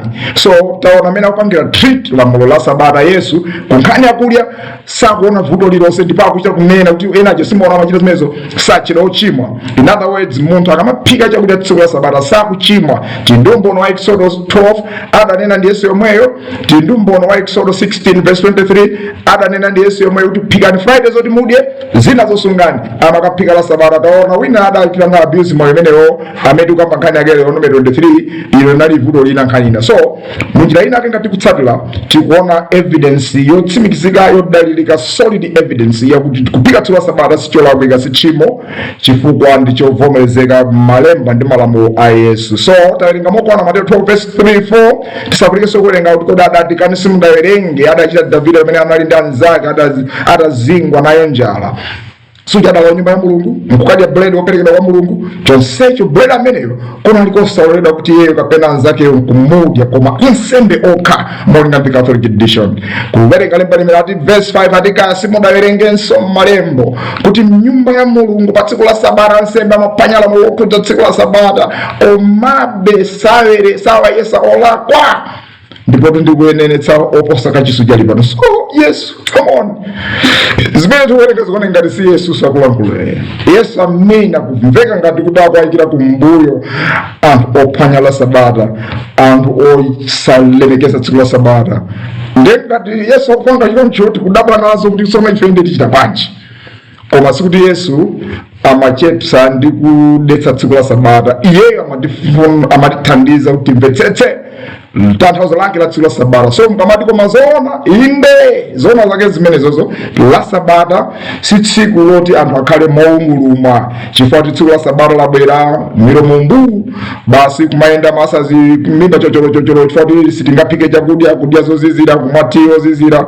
It doesn't make sense. Mulungu wake sameneyo, Mulungu amafuna chisoni, chifundo, justice kuposa nsembe. Ndizimene tikuziona pakali pano pa nchifukwa akulankhula mobwereza mawu ake Matthew 12 verse 7 tawerenga lemba limobwereza ati mukanadziwa zomwe mawu awa amatanthauza, ine ndifuna chifundo osati nsembe, ino simukanatsutsa anthu osalakwa. So amene amakonza chakudya tsiku la Sabata sudakulakwitsa, zili within the parameters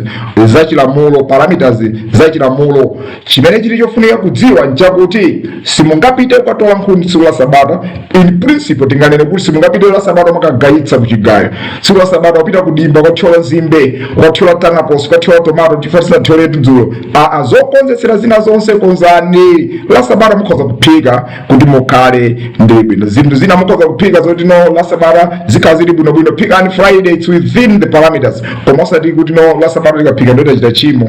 Ayi zimenezo ndi zimene tikuziza katula pano pa balo la Bereya. Kumbukirani maganizo onse amene amapekera pa balo lino nda Bereya basi, amene osokudza naso ndi mabungwe ma institutions amene anthu amene amalankhula pa Bereya pano mwina amadzika nawo kapena amalumikizana nawo kapena amathandizana nawo zinthu zina. Pano pondi pa balo la Bereya pamene pa Bereya ofuna kudziwa chilungamo cha mawu a Mulungu amakumanapo amakamba maganizo awo mosalabadira zimene anthu ena amakhulupirira kuphika mosalabadira zipembedzo mosalabadira jani koma molabadira text lemba limene lalembedwa akamati vayomera Adonai anatero Yehova zimene zozo zimene tikufuna tizitsatira panopo osakhala maganizidwe anthu ena koma zimene text lemba ndikulankhula inu ngati mufuna kukhala Berea muita bwino kwambiri kupanga subscribe YouTube channel yathu mutsatire komanso ngati muli ndi mafunso ndi nkhani zina zimene mufuna muonjezere tizikambirane tizizukute tiziunike tizibwese pa mbalambanda ndinu olandidwa kwambiri so tikuona chinthu chodabwitsa kwambiri Yesu amene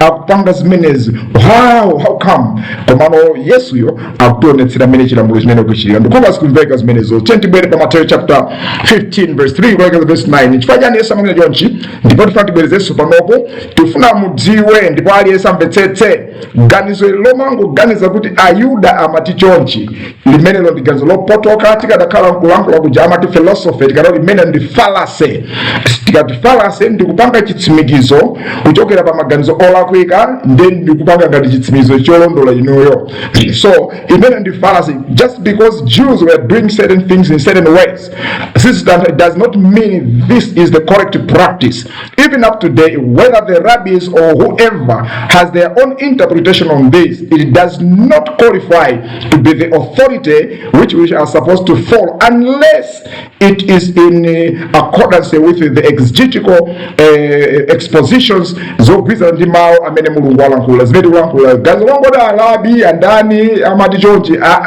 akula nsembe amati chonchi nonsense andani nsembe atu busa atu no ways akula mpingo atu ngakhale a prophetess atu kulibe za prophetess about kunena za mawu amati Chiyani so zimene kubwesa lemba ili pa Matthew 15 verse 9 akuti ndipo iye anayankha nati kwa iwo inunso mulumphiranji lamulo la Mulungu chifukwa cha miyambo yanu choyambira tikumva chimeneyo munjerena Yesu akutionekera kuti afarisi amaphwanya lamulo la Mulungu so munjerena ngati fetinga tsate zochita za afarisizo tipeza yonse tikuphwanya lamulo la Mulungu yo point yake ndimene ndilankhula kenaka ndipo inu mupeputsa mawu a Mulungu chifukwa cha miyambo yanu so we know kuti pali zinthu zina zimene Ayuda amachita afarisi amachita mpingo wanthu amene amachita osati kwenikweni zinali zimene Mulungu amafuna koma inali miyambo yawo it was just their traditions including zochitika za tsiku la Sabata zina zinali mere traditions osati zimene lamulo limanena zimene Mulungu adanena mosadalangiza nchifukwa verse 7 Yesu amene onyenga inu Yesu ananena bwino za inu ndikuti anthu awo andilemekeza ine ndi milomo yawo koma mitima wawo uli kutali ndine koma andilambira ine kwachabe ndikuphunzitsa maphunzitso malangizo anthu. Did you understand? So zimene kuzipeza Yesu akuti zina zimene timazipeza zimene timawerenga kuti Ayuda ankaita chonchi malamulo ankakhala chonchi si zimene Mulungu adanena amene ndi malangizo anthu ma traditions ongoti agwirizana ati zipanga chonchi wina afuna aoneke chonchi basi kugwirizana kumatsata zimene zozo ndesi tingakhale ife kumatsata zimene no ma traditions anthu tilakwitsa lamulo la Mulungu mmene Yesu angole kuti litakutidwa ndi ma traditions ndi malangizo ambiri anthu ndi ntchito ya Yesu inali kukonza zimene zozo chimodzi imene achikonza nkhani yakuti timulemekeze Yesu amene iyo inali nkhani ya Sabata akadakhala sadachitepo chilichonse pamenepa tikadakhala dakapolo kufika lero kutsatira zimene mina ma traditions malangizo a anthu a Ayuda maphunzitso awo ndi miyambo yawo ya makolo awo adayikhazikitsa pa nkhani ya Sabata koma tithokoze kuti anabweretsa kuwala ndi kutiwunitsira kuti Mulungu mwini wake adalika Sabata kukhala tsiku lokondwa la chisangalalo mukhoza kuphika chakudya mukhoza kukonzesa chakudya pali zinthu zina zoleka kuchitika within the parameters kuti musagwire ntchito tsiku la Sabata kuulemerera dzina lake. Okay, Marko chapter 7 verse 7 kulekeza verse 13 nkhani yofana mayomweja akuti koma andilambira ine kwachabe ndikuphunzitsa maphunzitso malangizo anthu again kuphunzitsa maphunzitso malangizo anthu so we know kuti akamapita ku temple kukachisi Ayuda zambiri zimene amachitomera maphunzitsa maphunzitso awo malangizo anthu just like mezili masiku ano anthu ambiri mipingo yosiyanasiyana kamizikiti yosiyanasiyana amaphunzitsa zinthu zimene zimaoneka ngati zimene ala amafuna zimene ngati Mulungu amafuna pamene si za Mulungu yesi za ala komano ndi maganizo awo interpretation yawo mamasulidwe awo zina ndikikapo philosophy yawo maganizidwe awo ma preferences ma idiosyncrasies awo zimene amazona koma izizi kwa iwo amaoneka ngati zikhoza kutipandiza kuti mwina zisonkhezera uzimu wawo mwina tikapanga izi Mulungu akondwera nazo pamene zimene zizali za Mulungu. Verse 8 akuti musiya lamulo la Mulungu nimusunga mwambo wa anthu. So pali zinthu zambiri zimene izi ndi miyambo chabe kuphatikizapo zimene anthu amachita pa tsiku la Sabata. Tiyati kambe pano mudzidzimo kwambiri mpeza Ayuda anafika paka 600 chakuti kuzilembera Sabata. La Sabata usalavule ukamalankhula ngati malova athovoka ndakagwera padothi nderu waphwanya Sabata iweyo chifukwa malova amene ajali ngati madzi chimodzimodzi munthu amene anakathira mbewu kudimba kapena kupanga irrigation nderu wachimwa iweyo misala ngati mele. So amene ndi maganizo anthu miyambo ya anthu sati lamulo la Mulungu. Verse 9 ati ndipo ananena nawo bwino mukaniza lamulo la Mulungu. So you ba ngoma anthu azitsata lione lamulo talichingirira tachimmangira chimpanda lamulo silionekanso zimaoneka ndi zikhulupiriro zathu zimaoneka ndi miyambo yathu ma idiosyncrasies ali kumpingo wathu amaphunzitsa John. So anthu ayamba otsatira ziphunzitso za mpingo osati ziphunzitso za Bible za Mulungu mapeto ake amakhala anthu a mpingo osakhala anthu a Mulungu, you know. So akutibino mukaniza la Mulungu kuti musunge mwambo wanu muyesa achabe mawu a Mulungu mwa mwambo wanu umene anamuna upereka ndi zinthu zotere zambiri muzichita. So the evidence is there kuti mukaniza la Mulungu kuti musunge mwambo wanu ndi Yesu akuti mwambo wanu umene muna upereka ndakuti paliso zina zambiri. It's not just nkhani ya kuphika kudya ukuku kumene amanena kubanja kuti musasamba manja koma Yesu akuti ndi zinthu zotere zambiri muzichita. There are so many things you have done to the law. Pali zinthu zambiri zimene mwachita kuphatikizapo la Sabata tikulankhula pano pali. That's why lero Ayuda akonda pangene debate ati kuti tiziyatsa switch kapena magetsi azikhala oyakiratu nanga zakudya tiziphika pang'ono kusiyako zonse tinalioneka tozizira topanga tatoko mwine akadanena kale Exodus 12 kuti la Sabata musagwire ntchito iliyonse kupatula kudya kuphika phikani chakudya lero anthu akudzipanga kukhala akapolo. Why do you want to make yourself akapolo pamene Mulungu anakumasulani anakufotokozerani very clear in the word.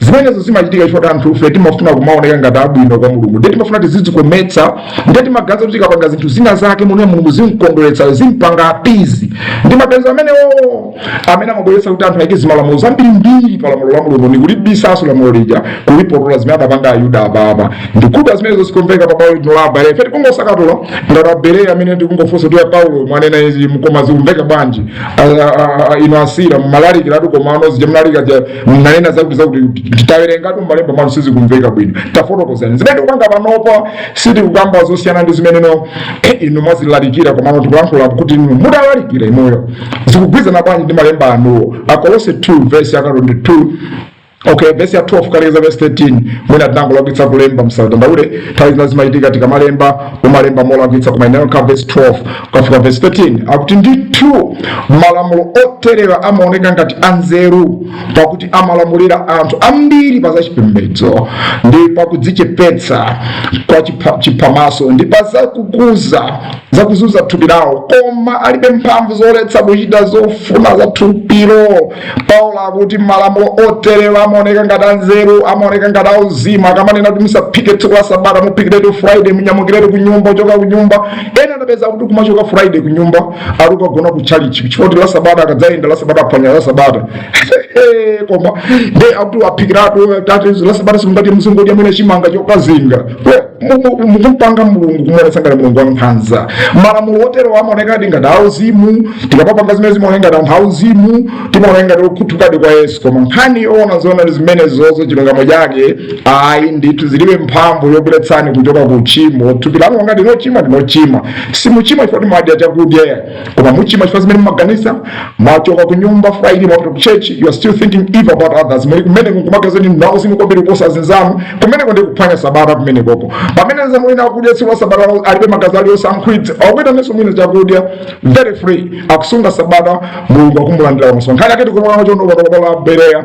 ndi malo amene ife timazakatula mosayang'ana nkhope ya munthu mosagadiza chipembedzo chanu ife tili pano kuti tinene lemba la Ambuye vayomera Adonai ero Moshe adatero Mulungu kwa Adonai kapena adanena Mulungu kwa Mose chimenecho ndikufuna tilankhule thus saith the Lord ndi zimene tifuna kuti inuyo ndife tigwirizane ngati mufuna kuti ife tikale okutsatilana Paulo mutithandize timvetsetse kuti lemba lanu limati chiyani. Ife sitili ngati Efeso ongotengeka kumbukirani komanso sifa chipongwe kwambiri kuti tikukanani ngati Atesalonike tifuna timvetsere zimene mukufotokoza tifotokozereni mwina sitinamvetsetse mwina sitinakumvetsetseni koma tikumvetsetsani mukatifotokozera zimene zikuti bwanji m'malembo nkhani yathu tikankhala kumbukirani nkhani tikanga pano ndigazala kuti munthu jadamuphera chifukwa chani tisayiwale kumeneko. So zimene ziyankhulazi ngakhale takhala ngatawonjezera kuzambiri zonse zija zikuoneka kuti ili Mateyu 12 zimene Yesu adachita poyankha akuphunzira afarisi pa nkhani ya kuti akuphunzira ake amadya zakudya tsiku la Sabata, amathyola ngati tsiku la Sabata, inali ngati njira yolankhula zimene wazilankhula Mateyu 19 verse 8 zija zomati komatu pachiyambi sizinali choncho ayi. Mmene Ayuda akunena kuti ife munthu sayenera kupanga choncho, apanga zosaloledwa. Mmene Yesu amati simunawerenge kuti simunaone asembe, inali ngati njira yonena kuti mukunama bwino pachiyambi sizinali zotero ayi. Zimenezo ndi malamulo ndi miyambo yakhadwirano osati zimene Mulungu anayi. Pachiyambi Mulungu sanaletse kuti anthu asathyole ngala tsiku la Sabata, anthu asadye tsiku la Sabata, asaphike tsiku la Sabata. Zimenezo mwazipanga ndinuyo osati pachiyambi. Tikunena choncho mnjira inake pali mambi mchichewa amanena kuti Khoswe wapadenga adakavumbulutsa wapadzala. Zimene tikuona panopa munkhani imene tayiona ija kapena nkhani zimene tazilankhulazi kuyambira nkhani ya Exodo 12 kubera nkhani ya Exodo 16 verse 23 komanso lero pa nkhani ya Exodo ya Numeri 15 imene tayiwerenga verse 30 kapena verse 36 tikupeza kuti nkhani zimenezi zikutivumbulutsira china chake chobisika ngati mwala wa mbusa uja wa Chibeduweni adaphonya mu chipanga ndi ukapeza kuti muli zinthu izi zimene zimali zobisika komano zili treasure, chili chuma chachidziwitso imene fesi timachidziwa. Malemba awa nthawi zina timawerenga mopotola kumamva ngati Tiletse ndi malemba omweyo amene akutiphunzitsa kuti Mulungu adavomera kuti tsiku la Sabata anthu akhoza kuti tinakamba tsiku lina pano kuti tikamapanga ma experiment azathu a science in the scientific world samangotenga zinthu popanda ubuna. Amatenga akamapanga experiment iliyonse amatakatanga akawayika zinthu zawo zimene afuna kuziyeza ndi amayika so experiment ina imene amayitcha kuti control experiment. Control experiment ntchito yake makhala kuti zimene zochitika mmeneko amayika zinthu zimene amazidziwa kati zimachitika chonchi zimachitika chonchi ndi kenaka amayika chinake amati tifuna tiyesere ichichi tikapanga chonchi chikhoza kupangika bwanji ndi amati tikapanga chonchi chikachitika chonchi ndiri zakukagwisa ndi apo ndiri nchilondola chikapanga chonchi kapanga chikalepherapo ndiri titakuyesere chake kapena chosalondola ndi mmene akupangira. So mukulankhula kwathu lankhula panopa nthawi yonse imene takhalapo manaphunziro athu tifuna tigogomeze ndi kubweza unena kuti muzonse zimene talankhula panopa Yesu ndiye control experiment yathu. Yesu ndi muyezo amene tikhoza kupita kukayena kuti kodi tatayika ndi malembawa kapena tili malemba ngati talankhula ndi kukamba ndi kumasuda chilichonse chosiyana ndi zimene Yesu wachinena ndi tatayika. Koma ngati zimene talankhula ndi zimene Yesu akufotokoza akupanga endorse ndi kuti palibe chifukwa tikhale ndi kukayikira zimene do ife tazikambira pabwalo twina. So mmene mbetsera mkulankhula kwa Yesu akuti pachiyambi sizinali choncho ayi. Pachiyambi mmene Mulungu adakhazikitsa lamulo sadayike zoti anthu samaphika samatana zimene zadayika ndi Ayuda miyambo yawo ma traditions yawo anthu tayamwira kenaka zangobwera mchigulu cha anthu okhristu otsatira za Yesu otsatira za Sabata akuti Sabata limapanga choncho komano si mmene Mulungu ananena muno wake. Zimene tikulankhula pano pabwalo la Bereya ngati mufuna kudziwa choonadi chitsatire choonadi ndi kumudzachiza choonadi chidza kumasulani. Nkhani ili pano timalize yakuti nchifukwa chiyani munthu adalamula zoti munthu uyu adakatola Nkhuni Sabata aphedwe. So tiye timalize mgenzo lopanga summarize zimene tazilankhula kalekeja tinawerenga kuti Exodo 16 verse 23 ndi 29 Mulungu adakhazikitsa kale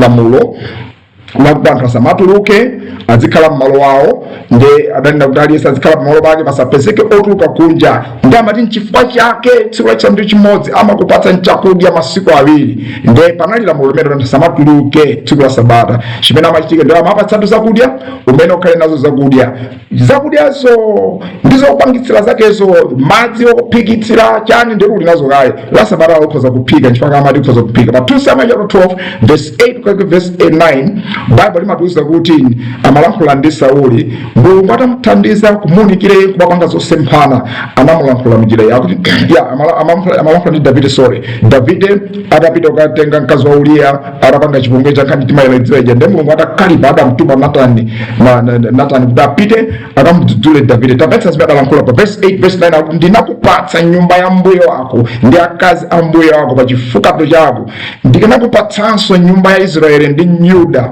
ndipo zimene zikadakuchepetsa kuchepera ndikadakuonjezera zina zambiri zakuti chifukwa ninji unapeputsa mawu a Yehova ndi kuchita chimene chili choyipa pamaso pake. So Mulungu akuona kuti amamva kupeputsidwa tikachita chinthu chosiyana chimene watiuza.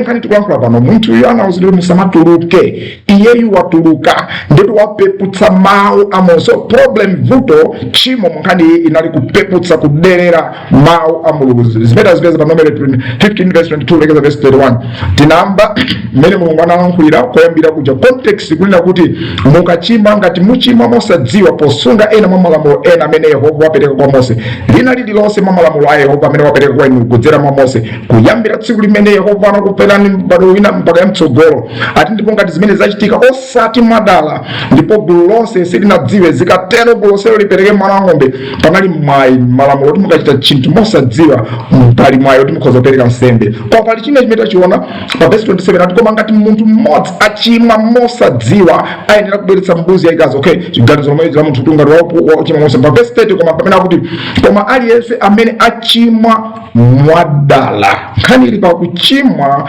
mwadala, kaya ndi mbadwa kapena mlendo nachita chipongwe Yehova, ameneyo achotsedwe ndithu. Ati achimwa, nkhani ndi akuti achimwa mwadala, amene achotsedwe ndithu pakati pa anthu ake popeza wanyoza mawu a Yehova. Munthu kachita mwadala ndithu wanyoza Yehova, ndithu ndikuphwanya malamulo. Munthu ameneyo achotsedwe ndithu, kuchimwa kwake kudzakhalira yeyo. So nkhani imene iona ndati munthu uyu ankadziwa kuti pali lamulo lisatuluke, iye watuluka ndithu wachita chinthu mwadala, wanyoza mawu a Mulungu. Munthu ameneyo nchifukwa chake anayenera kumupha amchotse, ndi zimene azilankhula. So tinawonjezera kuti zimenezi zosadabwitsa. Aheberi 10 verse 26 nawerenga kale verse 31 sitingapite kuwerengese, koma kuti ngati ife tipitirira kuchimwa mwadala pamene tikudziwa choona palibenso nsembe ina imene ingaperekedwe chifukwa cha machimo athuwo, koma kumangudikira kokha ndi mantha, chiweruziro ndiponso moto woopsa umene udzaononga adani a Mulungu. Chimene chimene Baba amatiphunzitsa. So aliyense amene amakana malamulo a Mose amaphedwa popanda chifundo chomwe, malingana mpali mboni ziwiri kapena zitatu, oposa kotani nanga ulu wa chilango chimene adzalandire munthu amene amapeputsa mwana wa Mulungu, amene amayesa magazi a pangano, amene anamuyeretsa kukhala chinthu chodetsedwa ndi kunyoza mzimu wa chisomo. Munjira ina ake tikunena kuti palibe kukhululukidwa kukachita zinthu kwadala, pakuti timadziwa amene anati kubwezera chilango nkwanga ndidzawalanga ndine, iyeyo anatinso ambuye adzaweruza anthu ake mchinthu chopsa kugwa m'manja a Mulungu wamoyo. Zimene tikuziphunzitsa mstory iyi ndimenenso story kuphunzitsa simungakwanitse kuderera kusiyanitsa zimene Mulungu akulangizani. Tinene kumvetsera, ngati wapereka langizo ndi Mulungu, obey it, litsatireni, vomerani. Nchifukwa ife pano pa la Berea Paulo akabwera kulalikira, Sila akabwera kulalikira, funso lathu sakuti kodi zimenezo nchani wewe tibenazo ntchito timafuna chamvetsera. Atiuze zikumveka bwanji, akatiuze kuti zimenezi zimene anena ndi Ambuye ndipo pali umboni umenewo tilibe chifukwa chomukanira, tiyenda kutsatira zimenezo zimene tikulankhula pa Paulo lathu la Berea. Okay, Abeli 10 verse 26 iyo verse yomwe ija kumano mu Catholic edition akuti pakuti kamachimwira chimwira mwadala kwina tikudziwa choona palibenso nsembe ina iliyonse ingaperekedwe chifukwa cha machimo athuwo. Pamene pochotitsalira sichinako ayi koma kumangodikira ndi mantha, chiweruzo ndiponso moto woopsa umene udzaononga otsutsana ndi Mulungu. Zimenezo zimene tikuzilankhula. So munjira inake munthu wophwanya malamulo a Mose anaphedwa popanda chifundo chomwe, malingana pakakhala mboni ziwiri kapena zitatu. Nanji tsono munthu wonyoza mwana wa Mulungu, munthu woyesa chinthu chachabechabe magazi a pangano amene adamuyeretsa, munthu wonyoza mzimu wotipatsa madalitso a Mulungu, chilango cha munthu wotere chidzakhala chopsa kupambana. Ndi nkhani imene tikulankhula panopa. So munjira inake paja tikumdziwa amene adati kulipsira nkwanga ndidzakhaulitsa ndine, adatinso Ambuye adzaweruza anthu ake kugwa m'manja mwa Mulungu wamoyo ndi chinthu chopsa. Ndi nkhani imene fatigogomeze pamene kupita kumapeto pa program yathu pa bwalo lathu mmacheza athu atsiko lero pano pa bwalo la Berea, bwalo lanu losakatula ndi kugambana nkhani zanu za Mulungu, za Bible, zokhuza chikhalidwe, zothandiza kuti moyo ukhale okoma komanso tikhale anthu amene Mulungu anafuna ife tikhale. Masalimo 19 verse 13 ndi 14 akuti musalole kuti ine mtumiki wanu ndizichimwa dala, kulakwa kotero ndisakutsate. tsono ndidzakhala wangwiro opanda mlandu wa uchimo waukulu. Mawu anga ndi maganizo anga avomerezeke pamaso panu, inu chauta thanthwe langa ndi mpulumutsi wanga. Limenelo linakhala pempho la ife tonse abereya amene timasakasaka choonadi. Mulungu atithandize kuti moyo wathu usakhale muchizolowezi chochimwa dala, koma Mulungu atithandize kuchita chifuniro chake ndi kutsatira zimene watiunikira mmawu wake kuti kakhale monga yafuna. Catholic edition the same text akuti musalole kuti ine mtumiki wanu ndizichimwa dala kulakwa kotero kuti ndisakutsati. Tsono ndidzakhala wangwiro opanda mlandu wa uchimo waukulu. Mawu anga ndi maganizo anga avomerezeke pamaso panu, inu chauta thanthwe langa ndi mpulumutsi wanga. Funso latinena kuti kodi munthu adamponyera chani miyala chifukwa Adamupha? Kuyankha kwathonga kuti mkulu ameneyu anamupha chifukwa anali wa mwano wake unali bwanji. Akawuzidwa kuti la Sabata osamatuluka, osamachoka m'malo mwanu, osakagwira ntchito, osakachita chilichonse, iye ananyamuka anakatheba nkhuni. Inde nkhuni zamafuna zachita chinthu chololeka kuphika zakudya ku nyumba, koma zimenezi zotuta nkhunizi akanapangiratu Friday nkukhala nazo kuphika kusakadamupha napo yayi. Ndi chimene chidamphetsa mkuluyu ndi chimene chocho mwano Chiheberi tinamva atiki devara Adonai bazar ved metsuto o metsuato. So zimene zozo zimene zidamphetsa munthuyu kuti ananyoza Mulungu ndi kuphwanya malamulo ake. Makoma nonse zikomo kwambiri timatsatira tikhulupirira kuti ufika pano mafunso ena ambiri ayayankhidwa. Ngati patsala funso limene latsala mbiri modzi limene kuti lesson yathu yobwera tidzakhala tikumaliza imene ndikumalizanso episode yonse yokudza nkhani ya la Sabata, kuphika kapena kusaphika pa tsiku la Sabata. Imene ndi nkhani imene tidzakhala tikuyang'ana tsopano lemba la Exodo chapter 35 verse yaka 3 kuti pasapezeke wokoleza moto pakati panu. Tidzayang'ana kuti Mulungu amatanthauza chani, ndi chifukwa chani amanena zimenezo, zimatanthauza chani, ndipo zimalekezera pati, ndipo zikugwirizana bwanji kapena zikusemphana bwanji ndi gazo limene lalika mwinake la mpetula exception to the rule kuti mukhoza kuphika chakudya tsiku la Sabata. Zimenezo ndi zimene musaphonyane nazo pamene tikubweranso pa bwalo lano kudzacheza. Kumbukirani ife ndife abereya azinzamu amene cholinga chathu ndi kucheza ndi kukambitsana nkhani za Mulungu, kusakatula malemba kwa inu amene muli ndi chidwi cha malemba. Ndiye ngati muli ndi mafunso funsani, komanso musangodutsa. Ngati mukutionera pa WhatsApp status mukhoza kufunsa mafunso anu kudzera ku WhatsApp, kapena mupite pa website yathu pa YouTube channel yathu The Bereans Corner where truth matters. Pamenepo mukhoza kuyika ndemanga zanu, mafunso anu, komanso osayiwala kupanga subscribe kuti zokamba zimene zikubwera kutsogolo kudabwera zambiri zimene mwina moyo wanu sungakwanise kuphonyana nazo. Mudziwa bwanji mwina Mulungu walola kuti inu mukumalizane ndi channel ichi chifukwa ali ndi cholinga ndi moyo wanu ndi moyo wanga kuti tsiku labwera kwake tidzakhala kukonda ndi kumthokoza. Ambuye mtumiza Paulo, munatumizira Filipo pa nthawi imene ife timawerenga Yesaya tinkamvetsetsa, koma munatipatsa kumvetsetsa kudzera masila uthenga wawo tinawulandira. Ambuye mukwezeke mkutamandika pa chifukwa chimenechi. Makoma nonse Ambuye akudalitseni. Thank you.